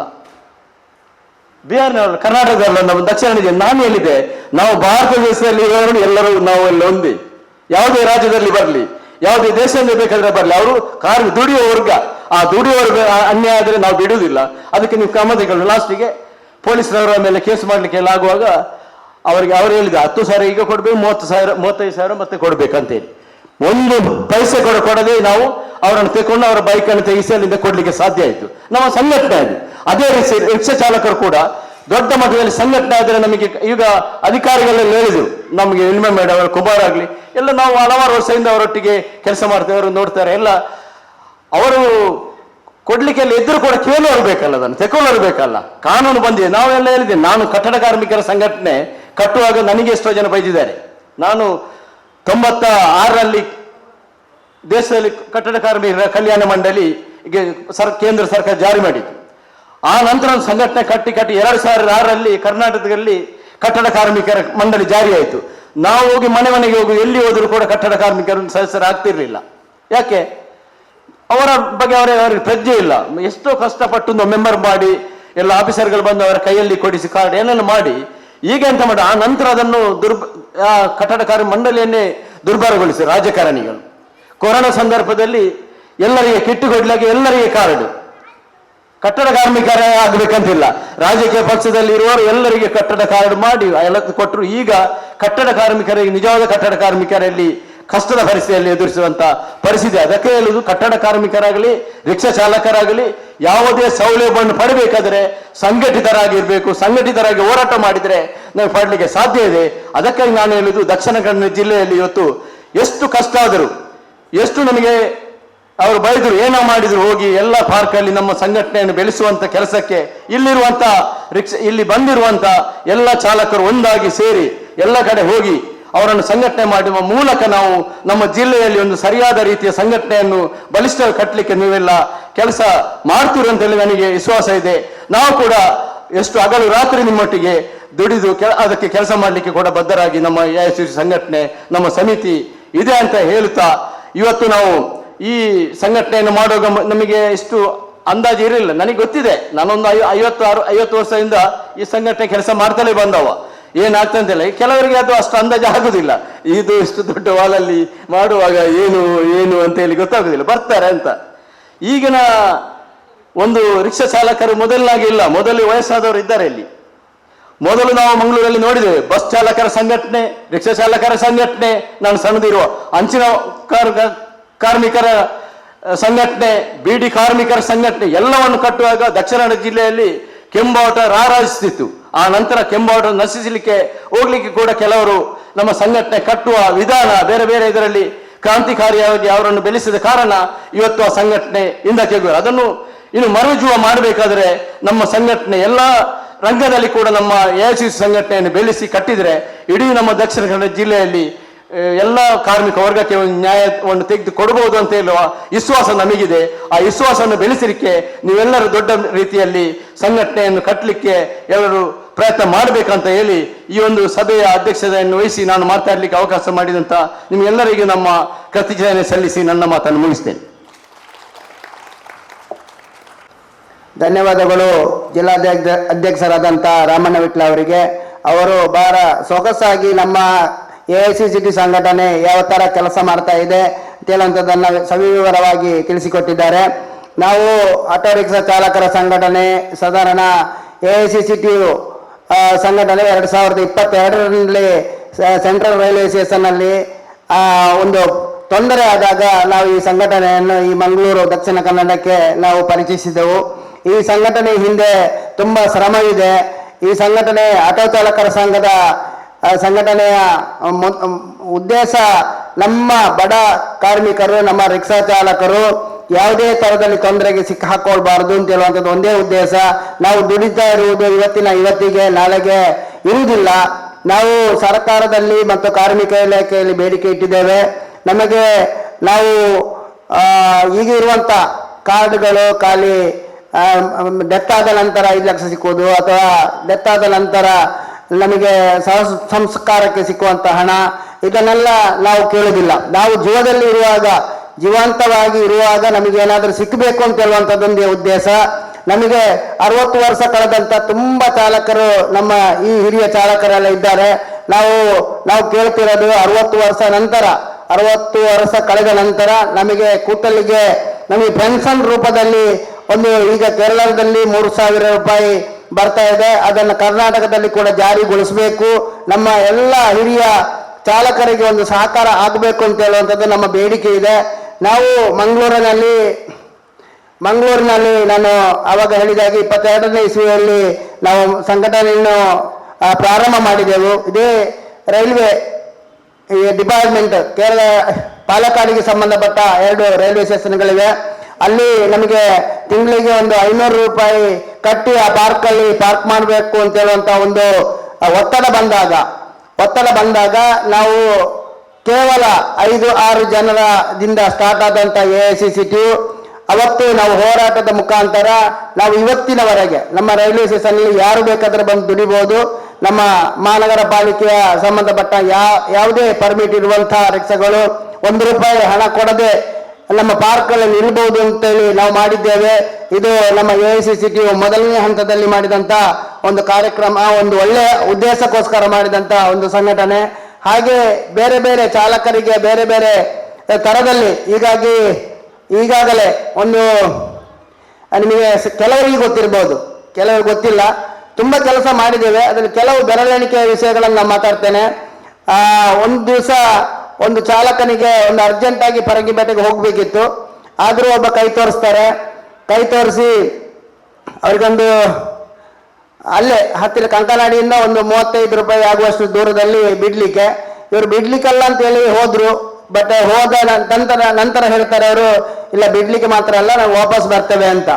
ಆದರೆ ಆ ಜನ ಅವ್ರದ್ದೇನೋ ಮೆಕ್ಯಾನಿಕ್ ಏನೋ ಅಲ್ಲೇ ಇತ್ತು, ಗೀಸರ್ ಏನೋ ಫಿಟ್ ಮಾಡಲಿಕ್ಕೆ 3ನೇ ಮಾಡಿಗೆ ಹೋಗಿ ಫಿಟ್ ಮಾಡಿ ಬರುವುದಂತೆ. ಅದಕ್ಕೆ ಇವರು ಹೇಳಿದ್ರಂತೆ, ನನಗೆ ಆಗೋದಿಲ್ಲ, ಅಷ್ಟು ದೂರಕ್ಕೆ ಹೋಗಿ ಅಷ್ಟು ಹೊತ್ತು ನಿಲ್ಲಿಕ್ಕೆ ಆಗೋದಿಲ್ಲ, ನನ್ನ ಮಗಳಿಗೆ ಹುಷಾರಿಲ್ಲ, ಇಷ್ಟು ಗಂಟೆಗೆ ನನ್ನ ಟ್ಯಾಬ್ಲೆಟ್ ತಗೊಂಡು ಕೊಡಬೇಕು ಅಂತ ಹೇಳುವಂಥ ಒಂದೇ ಒಂದು ಕಾರಣಕ್ಕೊಂದು 2 ಮಾತಿನ ಚಕಮಕಿ ನಡೀತದೆ. ಅವಾಗ ನಿನಗೆ ಹಣ ಬೇಕಿದ್ದರೆ ಹೋಗಿ ಆಫೀಸಲ್ಲಿ ತಗೋ ಅಂತೇಳಿ ಅವನನ್ನು ಗದರಿಸಿ ಕಳಿಸ್ತಾರೆ. ಅವನು 35 ರೂಪಾಯಿಗೋಸ್ಕರ ಕಂಕನಾಡಿ ಅವರ ಸಾಪಿಗೆ ಬರ್ತಾರೆ. ಸಾಪಿನಲ್ಲಿ ಚಕಮಕಿಯಾಗಿ ಇವರ ಬಟ್ಟೆಯನ್ನೆಲ್ಲ ಎಳೆದು, ನಿನಗೆ ಹಣ ಕೊಡೋದಿಲ್ಲ, ನೀವು ಹೋಗು ಅಂತೇಳಿ 2 ಹೊಡೆದು, ಮತ್ತೆ ಅವರ ಗಡ್ಡವನ್ನೆಲ್ಲ ಎಳೆದು, ನೀನು ಉಗ್ರವಾದಿಯ ಅಂತ ಹೇಳುವಂತ ಒಂದು ಮಾತನ್ನು ಹೇಳಿ ಅವನನ್ನು ಓಡಿಸ್ತಾರೆ ಅಲ್ಲಿಂದ. ಆದರೆ ಅವನು ಅಲ್ಲಿ ಮನೆಗೆ ಹೋದ ನಂತರ ತುಂಬಾ ಬೇಜಾರದಲ್ಲಿ ಪಕ್ಕದವರ ಹತ್ರ ಎಲ್ಲ ಹೇಳಿದ್ರಂತೆ, ನಾವು ಹೀಗೀಗೆ ಆಗಿದೆ, ನಾವು ಏನು ಮಾಡುವುದು ಅಂತ. ಅದಕ್ಕೆ ಕೆಲವರು ಹೇಳಿದ್ರಂದ್ರೆ ಯೂನಿಯನ್ ಹತ್ರನೇ ಹೋಗಿ, ಯೂನಿಯನ್ ಅವರು ಏನೋ ನಿಮಗೆ ಸಪೋರ್ಟ್ ಮಾಡ್ಬೋದು ಅಂತ. ಆದರೆ ಇನ್ನೊಬ್ಬ ಯಾರು ಹೇಳಿದ್ರಂತೆ, ಯೂನಿಯನ್ ಅಂದ್ರೆ ನೀವೆಲ್ಲ ಯೂನಿಯನ್ ಒಂದೇ, ಯೂನಿಯನ್ ಅವರು ಏನು ಕೆಲಸ ಮಾಡೋದಿಲ್ಲ ಅಂತ. ಆದರೆ ಒಬ್ಬ ಮಾತ್ರ ಹೇಳಿದಂತೆ, ನೀವು ರೈಲ್ವೆ ಸ್ಟೇಷನಲ್ಲಿ ಮೋಹನ್ ಅಂತೇಳಿ ಒಬ್ರು ಇದ್ದಾರೆ, ಅವರ ಜೊತೆಯಲ್ಲಿ ಮಾತಾಡಿ ಅವರು ಏನಾದರೂ ಇದಕ್ಕೆ ಪರಿಹಾರ ಕೊಡ್ಬೋದು ಅಂತ. ಹಾಗೆ ನಮ್ಮ ಇನ್ನೊಬ್ಬ ಸದಸ್ಯ ಅಸ್ಫಕ್ ಅವರ ಜೊತೆಯಲ್ಲಿ ಬಂದು ಕೇಳಿ ಮೋಹನ್ ಅಂದ್ರೆ ಯಾರು, ನನಗೆ ಈ ಥರದ ಪ್ರಾಬ್ಲಮ್ ಆಗಿದೆ, ನನಗೆ ತುಂಬ ಬೇಜಾರಾಗಿದೆ, ರಾತ್ರಿ ಊಟನೂ ಮಾಡಲಿಲ್ಲ, ನಿದ್ರೆನೂ ಮಾಡಲಿಲ್ಲ, ಹಾಗೇನೆ ಬಂದಿದ್ದೇನೆ, ನನ್ನ ಬಟ್ಟೆ ಎಲ್ಲ ಹರ್ಕೊಂಡಿದೆ, ನಮಗೂ ತುಂಬ ಬೇಜಾರಾಯಿತು. ಅದೇ ಸಂದರ್ಭದಲ್ಲಿ ಅನ್ಸರ್ ಭಾಯ್ ಅವರು ಸಹ ಒಟ್ಟಿಗೆ ಸೇರಿಕೊಂಡು ನಾವು ಕದ್ರಿ ಸ್ಟೇಷನ್ಗೆ ಹೋಗಿ ನಮ್ಮ ಬೇಡಿಕೆಗಳನ್ನು ನಾವು ಹೇಳ್ತೇವೆ. ಆದರೂ ಅವನು ದಿಮಾಕಿನಿಂದ ನಾ ಬರುವುದಿಲ್ಲ, ನಾನು ಗೂಗಲ್ ಪೇ ಮಾಡ್ತೇನೆ, 35 ರೂಪಾಯಿ ಅಲ್ಲ, ನಾನು ಗೂಗಲ್ ಪೇ ಮಾಡ್ತೀನಿ ಅಂತ ಹೇಳಿದರು. ಅದಕ್ಕೆ ನಾವು ಬಿಡಲಿಲ್ಲ, ನಾವು ಸ್ಟೇಷನ್ಗೆಲ್ಲ ಕರೆಸಿ ಅವರನ್ನು 2 ಗಂಟೆಯಿಂದ 5:30 ಗಂಟೆ ತನಕ ಸ್ಟೇಷನಲ್ಲಿ ಕೂರಿಸಿ ಅವರ ಮೇಲೆ FIR ಮಾಡುವ ತನಕ ನಾವು ಮಾಡಿದ್ದೇವೆ. ನಾವು ಆ ಒಂದು ಚಾಲಕನಿಗೆ ಒಳ್ಳೆಯ ರೀತಿಯಲ್ಲಿ ಅವನಿಗೆ ಸಮಾಧಾನ ಆಗುವ ಥರದಲ್ಲಿ ನಾವು ನ್ಯಾಯ ಒದಗಿಸಿಕೊಟ್ಟಿದ್ದೇವೆ. ಅಂತ ತುಂಬ ಘಟನೆಗಳು ನಮ್ಮ ಮುಂದೆ ಇದೆ. ಹಾಗಾಗಿ ಕೆಲವೆಲ್ಲ ಇದೆ, ಆದರೆ ಅದನ್ನೆಲ್ಲ ನಾವು ಹೇಳಲಿಕ್ಕೆ ಹೋಗೋದಿಲ್ಲ. ಅಂದರೆ ಕೆಲವು ಮುಖ್ಯ ವಿಷಯಗಳನ್ನ ಮಾತ್ರ ನಾವು ಹೇಳ್ತಾ ಇದ್ದೇವೆ. ಹಾಗಾಗಿ ನಾವು ಹೇಳ್ತಾ ಇರೋದು, ದಕ್ಷಿಣ ಕನ್ನಡ ಜಿಲ್ಲೆಯಲ್ಲಿ ನಾವು ಒಗ್ಗಟ್ಟಾಗಬೇಕು. ನಾವು ರಾಷ್ಟ್ರೀಯ ಟ್ರೇಡ್ ಯೂನಿಯನ್ ಆಗಿರೋದ ಕಾರಣದಿಂದ ನಾವು ಸಂಘಟನಾತ್ಮಕವಾಗಿ ಕೆಲಸ ಮಾಡಬೇಕು. ನಮ್ಮ ಜಿಲ್ಲೆಯಾದ್ಯಂತ ನಾವು ಆಟೋ ಚಾಲಕರಾಗಿರ್ಬೋದು, ಬೇರೆ ಬೇರೆ ಚಾಲಕರ ಮುಖಾಂತರ ನಾವು ದೊಡ್ಡ ಸಂಘಟನೆಯನ್ನು ಕಟ್ಟಿ ನಾವು ರಾಷ್ಟ್ರ ಮಟ್ಟದಲ್ಲಿ ಸಹ ನಮ್ಮ ಸಂಘಟನೆಯ ಒಂದು ಬಲವನ್ನು ತೋರಿಸುವ, ನಮ್ಮ ಬೇಡಿಕೆಗಳನ್ನು ಈಡೇರಿಸಿಕೊಳ್ಬೇಕಂತಾದ್ರೆ ನಾವು ಸಂಘಟನಾತ್ಮಕವಾಗಿ ಇರಬೇಕು. ಈಗ ತಾನೇ ಹಿರಿಯ ಮುಖಂಡರು ಹಾಗೂ ಆಟೋ ಚಾಲಕ ಸಂಘದ ಅಧ್ಯಕ್ಷರು ಆದಂಥ ವಿಷ್ಣುಮೂರ್ತಿ ಅವರು ಹೇಳಿದರು, ನಾವೆಲ್ಲ ಒಂದು ಕಪ್ಪೆಯ ಥರ ಅಂತ. ಕಪ್ಪೆಯ ಥರ ಆಗಬಾರ್ದು. ಆ ಕಪ್ಪೆ ಅದೇ ಒಂದು ಸತಿ ಹಾಕಿ ಇನ್ನೊಂದ್ಸತಿ ಇನ್ನು ಸ್ವಲ್ಪ ಕಮ್ಮಿ ಆಗಿದ್ದಲ್ಲ ಅಂತೇಳಿ ತಗೊಳ್ಳೋ ಹೋಗೋ ಅದು ಸಹ ಇರೋದಿಲ್ಲ ಅಂತ. ಆ ಥರ ಇದೆ, ಆ ಥರ ಆಗಬಾರ್ದು. ನಾವು ಸಂಘಟನಾತ್ಮಕವಾಗಿ ನಾವು ಕೆಲಸ ಮಾಡಬೇಕು ಅಂತ ನಾವು ಹೇಳ್ತಾ ಮತ್ತು ಈಗ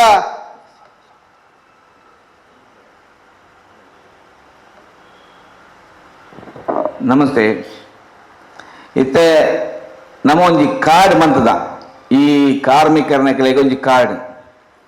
ಆ ಕಾರ್ಮಿಕ ಕಾರ್ಡನ್ನು ಸರ್ ನಮ್ಮ ಕಾರ್ಮಿಕ ಕಾರ್ಡ್ ಅಂದರೆ ಕಾರ್ಮಿಕ ನಮ್ಮ ಸದಸ್ಯತ್ವ ಕಾರ್ಡ್. ಅದನ್ನು ನಮ್ಮ ಕಾರ್ಮಿಕ ಇಲಾಖೆಯವರೇ ಅದನ್ನು ಒಂದೊಂದು ಜನರಿಗೆ ಬಿಡುಗಡೆ ಮಾಡಿಕೊಡ್ಬೇಕಂತ ತಮ್ಮಲ್ಲಿ ಕೇಳ್ತಾ ಇದ್ದೇವೆ. ಮತ್ತು ನಮ್ಮ ರಾಷ್ಟ್ರೀಯ ಅಧ್ಯಕ್ಷರು ಕೂಡ ಅವ್ರ ಜೊತೆ ಸೇರಿಕೊಂಡು ಬಿಡುಗಡೆ ಮಾಡಬೇಕು. ಮತ್ತೊಂದು ವಿಷಯ, ಈಗ ಮೋಹನನ ಕೆಲವು ವಿಷಯ ಹೇಳಿದರು. ಮತ್ತು ಸರ್ ಕಾರ್ಮಿಕ ಅಧಿಕಾರಿಯವರಿಗೆ ಒಂದು ಮತ್ತು ನಮ್ಮದ್ರ ಹತ್ರ ವಲಸೆ ಕಾರ್ಮಿಕರ 3,000 ಮಿಕ್ಕಿದ ಮೆಂಬರ್ಸ್ ಇದೆ. ಇನ್ನೂ ಕೂಡ ಊರಿನಿಂದ ಬರ್ತಾ ಇದ್ದಾರೆ. ಏನಿಲ್ಲದ್ರು 10-15 ಸಾವಿರ ಮೆಂಬರ್ಸ್ ನಮ್ಮ ಜೊತೆ ಬರಲಿಕ್ಕೆ ರೆಡಿಯಾಗಿದ್ದಾರೆ. ಆದುದರಿಂದ ಈ ಕಾರ್ಮಿಕ ಅಂದರೆ ಅವರು ಎಲ್ಲರೂ ಕಟ್ಟಡ ಕಾರ್ಮಿಕರೇ, ಕಟ್ಟಡ ಕಾರ್ಮಿಕರ ಅಂಡರ್ನಲ್ಲಿ ಬರುವುದು. ಅವರಿಗೆ ತಾವು ಆದಷ್ಟು ಬೇಗ ಕಾರ್ಮಿಕ ಕಾರ್ಡ್ ಮಾಡುವಂಥ ವ್ಯವಸ್ಥೆ ಮಾಡಬೇಕು. ನಾನು ಮೊನ್ನೆ ಕುಮಾರ್ ಸರ್ ಹತ್ರ ಮಾತಾಡುವಾಗ ಏನು ಟೆನ್ಷನ್ ಇಲ್ಲ, ನೀವು ಇದು ತಗೊಂಡೋಗಿ ಇದು ಜೆರಾಕ್ಸ್ ಮಾಡಿಸಿ ಎಲ್ಲ ಫೈಲ್ ಮಾಡಿ ನಾನು ಮಾಡಿಕೊಡ್ತೇನೆ ಅಂತ ನಮಗೆ ಭರವಸೆ ಕೂಡ ಕೊಟ್ಟಿದ್ದಾರೆ. ಮಾಡ್ಬೋದು ಅಂತ ನಮಗೆ ಪಕ್ಕ ಧೈರ್ಯ ಕೂಡ ಇದೆ. ಅದೇ ಥರ ನಮ್ಮ ಆಸಿಫ್ ಅವರಿಗೆ ಕನ್ನಡ ಅರ್ಥ ಆಗುತ್ತೆ. ಆದ್ದರಿಂದ ನಿಮ್ಮ ಎಲ್ಲ ಸಂಘಟನೆಯಲ್ಲಿರೋ ನಿಮಗೆಲ್ಲರಿಗೂ ಕೂಡ ನಾವು ಅದನ್ನು ಮಾಡಿಸುವಂಥ ವ್ಯವಸ್ಥೆ ಮಾಡ್ತೇವೆ. ಈಗ ಆಟೋ ರಿಕ್ಷಾ ಚಾಲಕರ ಒಂದು ಗುರುತಿನ ಕಾರ್ಡ್ ಅಂತಲೇ ನಾವು ಮಾಡಿರ್ತೇವೆ. ಅದನ್ನು ನಮ್ಮ ಸಂದೀಪ್ನವರು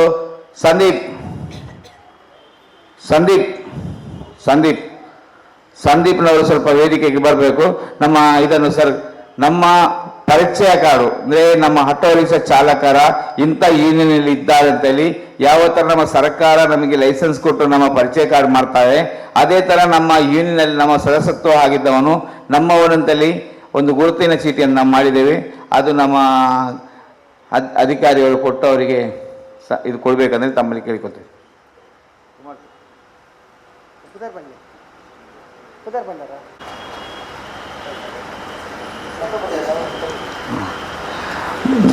ನಾವು ಮತ್ತೊಂದು ವಲಸೆ ಕಾರ್ಮಿಕರ ಕಾರ್ಡ್ ಮಾಡಿದ್ದೇವೆ. ಯಾಕಂತ ಹೇಳಿದರೆ ಪೊಲೀಸ್ ಸ್ಟೇಷನಲ್ಲಿ ಕೆಲವು ಟಾರ್ಚರ್ಗಳು ವಲಸೆ ಕಾರ್ಮಿಕರಿಗೆ ಆಗ್ತಾ ಇದೆ. ಮೊನ್ನೆ ಇತ್ತೀಚೆಗೆ ಸೇಫ್ಟಿ ಬೆಲ್ಟ್ ಕೊಡದೆ ಇದೇ ನಮ್ಮ ಮಂಗಲದೇವಿಯಲ್ಲಿ ಬಿದ್ದಾಗ ಅವನು ಹೆಣವಾದ ನಂತರ ಅವನಿಗೆ ಟಾರ್ಚರ್. ಕೆಲವು ಪೊಲೀಸ್ ಅಧಿಕಾರಿಗಳು ಇರ್ತಾರೆ, ನಿಮಗೆಲ್ಲ ಗೊತ್ತಿದೆ. ಯಾವನು ಕೇಳುವರಿಲ್ಲದ್ರೆ ಅವ್ರಿಗೆ ಏನು ಬೇಕಾದ್ರೆ ಮಾತಾಡ್ತಾರೆ. ಅದೇ ಥರ ಅವ್ರನ್ನ ಹೊಳೆಗೆ ಹೋದೆ, ಅವ್ರನ್ನ ಓಡಿಸಿದ್ರು. ಕೂಡಲೇ ನಾವು ಭೇಟಿ ಆಗಲಿ, ನಾವು ಹೋದೆ ಅಲ್ಲಿಗೆ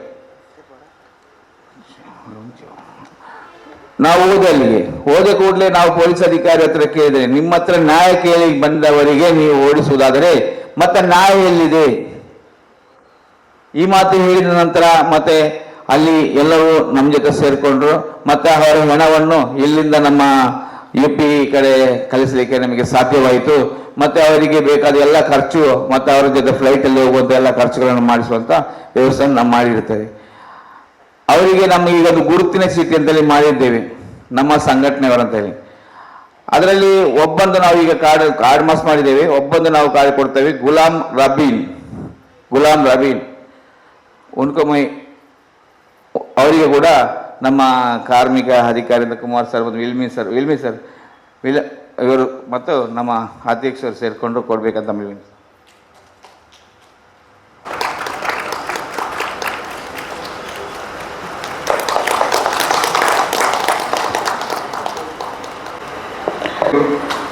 ನಮ್ಮ ಕಾರ್ಮಿಕ ಅಧಿಕಾರಿಯವರಿಗೆ ಮುಂಚೆಯಿಂದಲೇ ನಮಗೆ ನಮ್ಮ ಕಾರ್ಮಿಕ ಅಧಿಕಾರಿಯವರಾದಂಥ ನಮ್ಮ ಕುಮಾರ್ ಸರ್ ಮತ್ತು ಇವರೆಲ್ಲ ಸೇರಿ ನಮಗೆ ಮಸ್ತ್ ಹೆಲ್ಪ್ ಮಾಡ್ತಾ ಇದ್ದಾರೆ. ಏನು ವಿಷಯ ನಾವು ಕೇಳಿದ್ರೂ ಅದಕ್ಕೆ ಸರಿಯಾಗಿ ನಮಗೆ ತಿಳಿಕೆ ಮಾಡಿ, ಅದೇನಾದರೂ ನಮಗೆ ಅರ್ಥವಾಗಿಲ್ಲದ್ರೆ ನಮ್ಮನ್ನಲ್ಲಿ ಕರೆಸಿ ಕೂರಿಸಿ ನಮಗೆಲ್ಲ ವಿಷಯವನ್ನು ನಮ್ಮ ಕಾರ್ಮಿಕ ಅಧಿಕಾರಿಯವರು ನಮ್ಗೆ ಹೇಳ್ತಾ ಇದ್ದಾರೆ.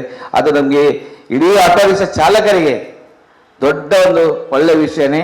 ಅದೇ ರೀತಿ ಕೆಲವು ಕಾರ್ಮಿಕ ಸಂಘಟನೆಗಳು ಕೂಡ ಇದೆ. ಆ ಕಾರ್ಮಿಕ ಸಂಘಟನೆಗಳು ಕೂಡ ಅದು ದೊಡ್ಡ ವಿಷಯವಾಗ್ತಾ ಇದೆ. ಆದ್ದರಿಂದ ನಮ್ಮ ಕುಮಾರ್ ಸರ್ ಅವರಿಗೆ ನಮ್ಮ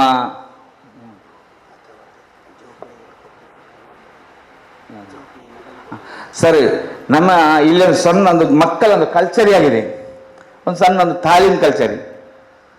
ಆ ತಾಲೀಮ್ ಕಲ್ಚರ್ ಇರುವಂತಹ ಮಕ್ಕಳಿಗೆ ತಾವುಗಳು ಎಲ್ಲರೂ ಸೇರಿ ಒಂದು ಅವರಿಗೆ ಒಂದು ಸನ್ಮಾನವನ್ನು ಕೊಡಬೇಕು ಮತ್ತು ಅವರಿಗೆ ಒಂದು ಮೆಡ್ಲ್ ರೂಪದಲ್ಲಿ ಒಂದು ಕೊಡಬೇಕಂತೇಳಿ ನಮ್ಮ ಆಟೋ ರಿಕ್ಷಾ ಚಾಲಕರ ಪರವಾಗಿ ಕೊಡಬೇಕಂತೇಳಿ ತಮ್ಮೆಲ್ಲರೂ ಅಂತ ನಾವು ಕೇಳ್ಕೊಳ್ತೇವೆ. ತಾವೆಲ್ಲರೂ ನಿಂತ್ಕೊಂಡು ಅವರಿಗೊಂದು ಕೊಡಬೇಕು. ಶ್ರಫ್ ಶ್ರಫ್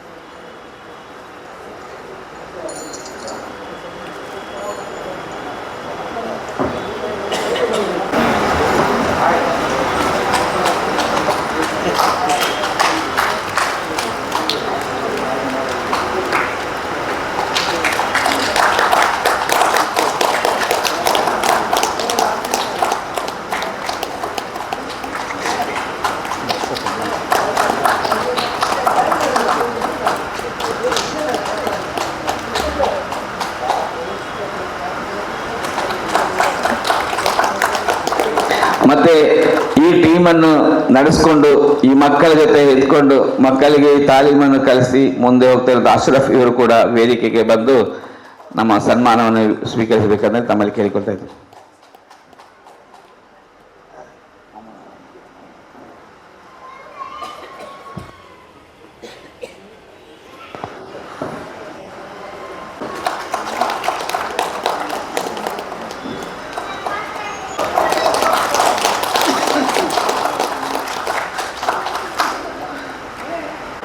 ಈಗ ನಮ್ಮ ಅತಿಥಿಗಾರರಂತ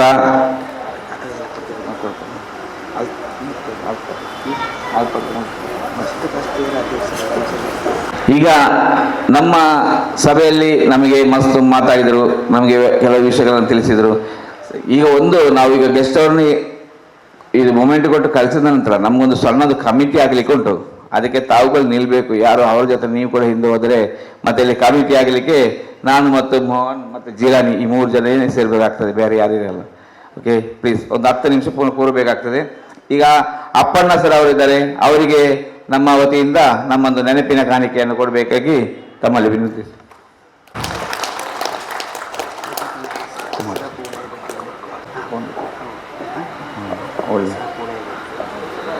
ಈಗ ನಮ್ಮ ಕಾರ್ಮಿಕ ಅಧಿಕಾರಿ ಅಂತ ಕುಮಾರ್ ಸರ್ ಇವರಿಗೆ ಅಶ್ರಫ್ ಉಲಾಯ್ಬಿಟ್ಟು ಅವರು ನೆನಪಿನ ಕಾಣಿಕೆ ಕೊಡಬೇಕಂತಲ್ಲಿ ತಮ್ಮಲ್ಲಿ ಕೇಳಿಕೊಳ್ತಾ ಇದ್ದೀನಿ.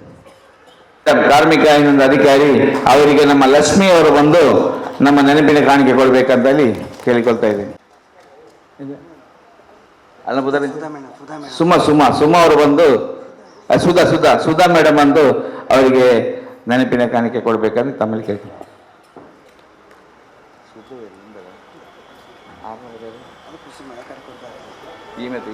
ಮುಖಂಡರು ಮತ್ತೆ ಆಟೋ ರಿಕ್ಷಾ ಚಾಲಕರ ಪರವಾಗಿ ಎಷ್ಟು ಹೋರಾಟಗಳನ್ನು ಮಾಡಿದಂತ ನಮ್ಮ ವಿಷ್ಣುವಿಗೆ ನಮ್ಮ ಈಗ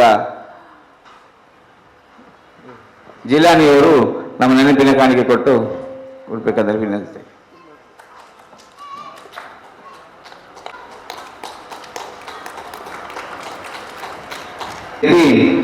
ನಮ್ಮ ವಕೀಲ ಸಂಘಟನದ ಜಿಲ್ಲಾ ಅಧ್ಯಕ್ಷರಾದಂಥ ನಮ್ಮ ತುಳಸಿದಾಸ್ ಇವರಿಗೆ ಬಾಬು ಬ್ಯಾರಿಸ್ ಪಾರ್ಕಿನವರು ಬಂದು ನೆನಪಿನ ಕಾಣಿಕೆ ಕೊಡಬೇಕಂತ ನಮ್ಮಲ್ಲಿ ಕೇಳಿಕೊಳ್ತಾ ಇದ್ದಾರೆ.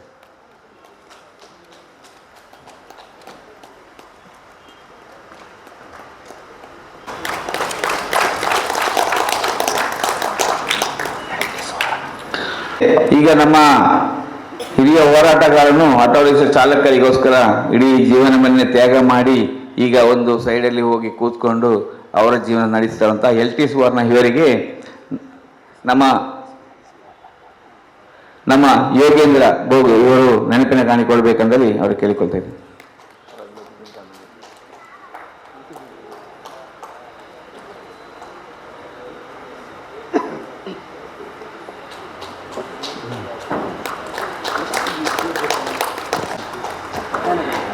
ಈಗ ನಮ್ಮ ನಮ್ಮ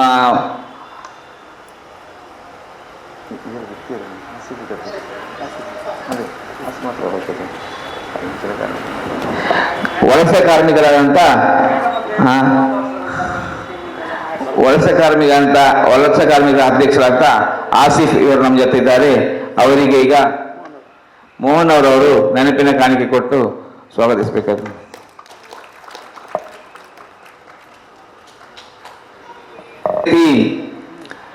ನಮ್ಮ ಸಭಾ ಅಧ್ಯಕ್ಷರಾದಂಥ ಮತ್ತು ನಮ್ಮ ಜೊತೆ ಹಿಡ್ಕೊಂಡು ಅವರು ಆಟೋ ಡ್ರೈವರ್ ಅಲ್ಲದಿದ್ದರೂ ನಮ್ಮ ಇಟ್ಕೊಂಡು ಫಸ್ಟ್ ಇಂದ ಲಾಸ್ಟ್ ಅವರೆಗೆ ಅವರಿಗೆ ಜ್ವರ ಬಂದ್ರೂ ಶೀತ ಬಂದ್ರೂ ಏನು ಬಂದ್ರೂ ಏನಾದ್ರೂ ಲೆಕ್ಕಿಸದೆ ಇವತ್ತು ನಮ್ಮ ಇಡೀ ಜಿಲ್ಲಾ ವ್ಯಾಪ್ತಿಯಲ್ಲಿ ಆಟೋ ರಿಕ್ಷಾಗಳ ಚಾಲಕರ ಒಂದು ದೊಡ್ಡ ಸಂಘಟನೆ ಇದೆ ಎಂಬುದನ್ನು ಪರಿಚಯ ಮಾಡಿಕೊಡ್ಲಿಕ್ಕೆ ಮುಂದಾದಂತ ನಮ್ಮ ಸಭಾಧ್ಯಕ್ಷ ರಾಮಣ್ಣ ವಿಟ್ಲ ಇವರಿದ್ದಾರೆ. ಇವರಿಗೆ ನಮ್ಮ ಸಂಜೀವ ಇವರು ನೆನಪಿನ ಕಾಣಿಕೆ ಕೊಟ್ಟು ಸ್ವಾಗತಿಸಬೇಕಂತ ನಿಲ್ಲಿಸ್ತೇನೆ.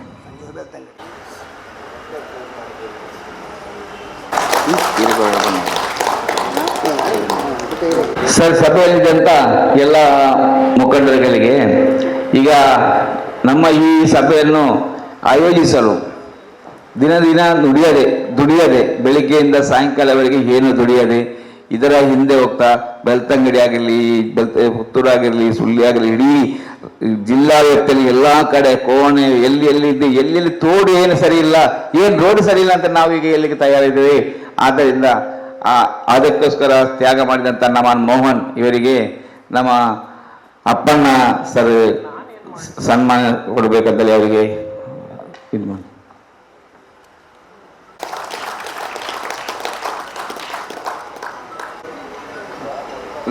ವಿಷ್ಣುಮೂರ್ತಿ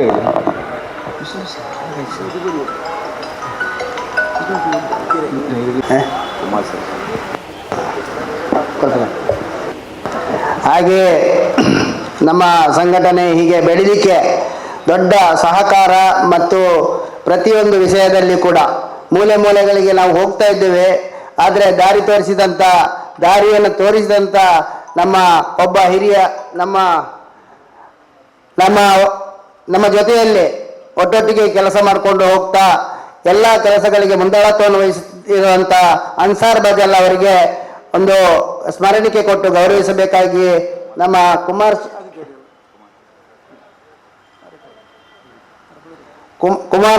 ಕುಮಾರ್ ಸರ್ ಅವರು ಅವರಿಗೆ ಕೊಟ್ಟು ಗೌರವಿಸಬೇಕಾಗಿ ಕೇಳಿಕೊಳ್ತಾ ಇದ್ದೇವೆ.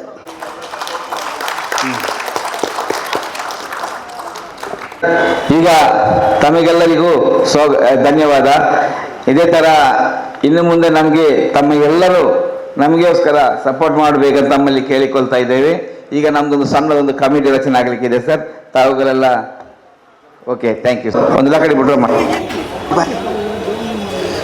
ಮತ್ತೆ ಕಮಿಟಿಯವರು ಯಾರು ಹೋಗ್ಬೇಡಿ, ಈ ಲಕಡಿ ಬಿಟ್ಟರು ಹಾಡ ಕೊಡ್ಲಿ ನಮ್ದೊಂದು ಸ್ವಲ್ಪ ಒಂದು ಒಳ್ಳೆ ಫೋಟೋ ತೆಗೆದುಕೊಂಡು ಅಲ್ಲಿ ಸುಮ್ಮನೆ ಹುಡುಗ ಇದ್ರು ಅವ್ನ ಕರೀ.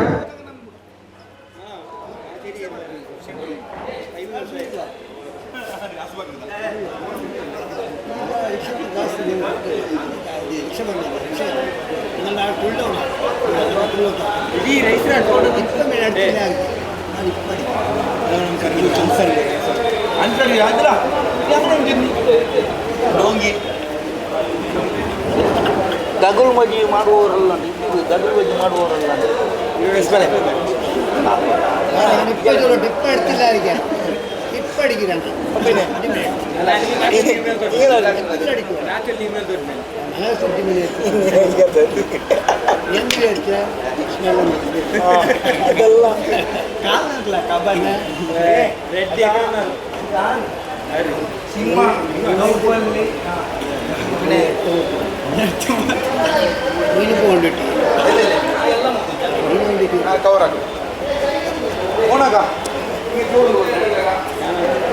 ಈಗ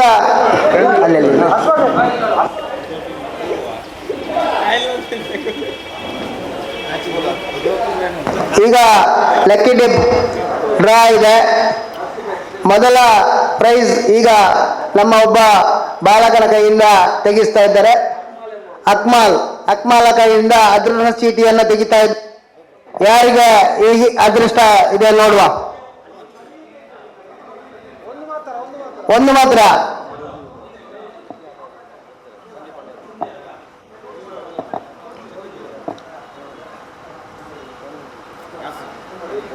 ಎಲ್ಲರ ಕೈಯಲ್ಲಿ ತೋರಿಸಿ ಅದನ್ನ. 8012 ಫಸ್ಟ್ ನಂಬರ್ 1. ಎರಡನೇ ನಿಯಾದ್. ಎರಡನೇ ಬಹುಮಾನದ ಲಕ್ಕಿ ಕೂಪನ್ ಡ್ರಾ ಆಗ್ತಾ ಇದೆ. 0485 ಎರಡನೇ ಬಹುಮಾನ. ಇನ್ನೊಬ್ರು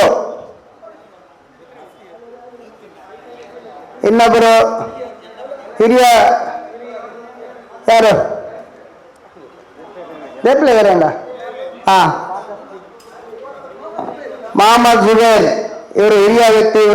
ಅವರು ಬಾರಿ ಮೊನ್ನೆ ಎಲ್ಲ ಕಮಿಟಿ ಆಗುವಾಗ ಬಂದು ನೋಡ್ತಾ ಇದ್ರು, ಬಾರಿ ಇಂಟ್ರೆಸ್ಟ್ ಅಲ್ಲಿ ತೆಗಿತಾ ಇದ್ದಾರೆ.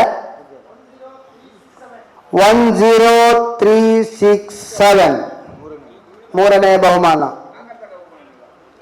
ಆಕರ್ಷಕ ಬಹುಮಾನ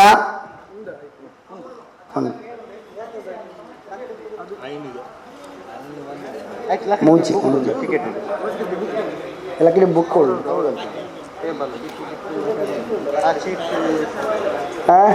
ಮೂಜಿ ಮೂಜಿ ಮೂಜಿ ಮೂಜಿ ಆಕರ್ಷಕ ಬಹುಮಾನ 6015 ಮತ್ತೊಂದು ಬಹುಮಾನ ಆಕರ್ಷಕ ಬಹುಮಾನ ಅಸ್ಪಕ್ ಅವರಿಂದ. ಬೆಲ್ಲ ಮಿಕ್ಸ್ ಮಾಡಿ ಆಯ್ತಾ, ಪೊಡಿ ಆಗ್ತದೆ ಅದು. ಮತ್ತೆ ಕೈಯಲ್ಲಿ 6292 ಕಡೆಯದಾಗಿ ಒಂದಿದೆ ಇಸ್ಮಾಯಿಲ್ ಅವರಿಂದ.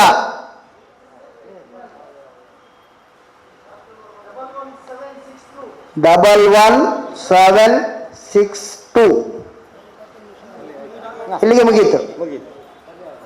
ಧನ್ಯವಾದ. ಇದನ್ನು ನಾವು ಪೇಪರಲ್ಲಿ ಒಂದು ನಿಮಿಷ ಇನ್ನೂ ಎರಡು ಇದೆ. ಐನಿಗೆ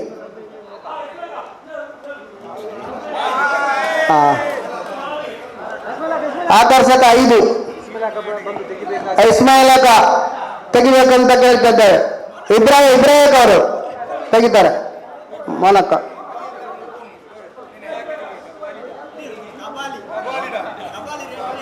ನೋಕಂಡ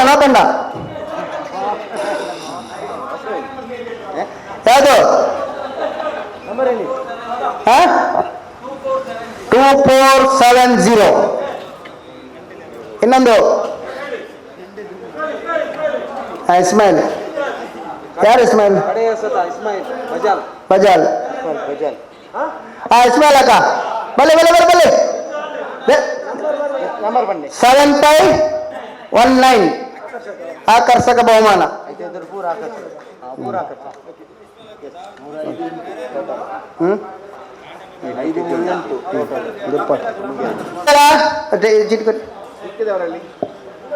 ನಂಬರ್ ಹೇಳ್ತೇನೆ. ಮೊದಲ ಬಹುಮಾನ 8012. ಹೆಸರು ಬೇಡ, ಊರು ಬೇಡ, ಯಾರದು ಗೊತ್ತಿಲ್ಲ ಅದು. 0485 ಸೆಕೆಂಡ್ ಪ್ರೈಸ್. 10367 ತಿಕ್ಕಂಡ.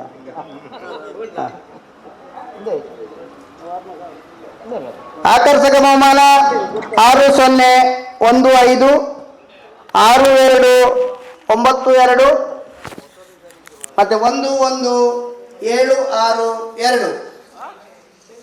ಐದನೇ ಬಹುಮಾನ, ಐದನೇ ಆಕರ್ಷಕ ಬಹುಮಾನ 2470. ಈಗ ಮತ್ತೊಂದು 7519 7519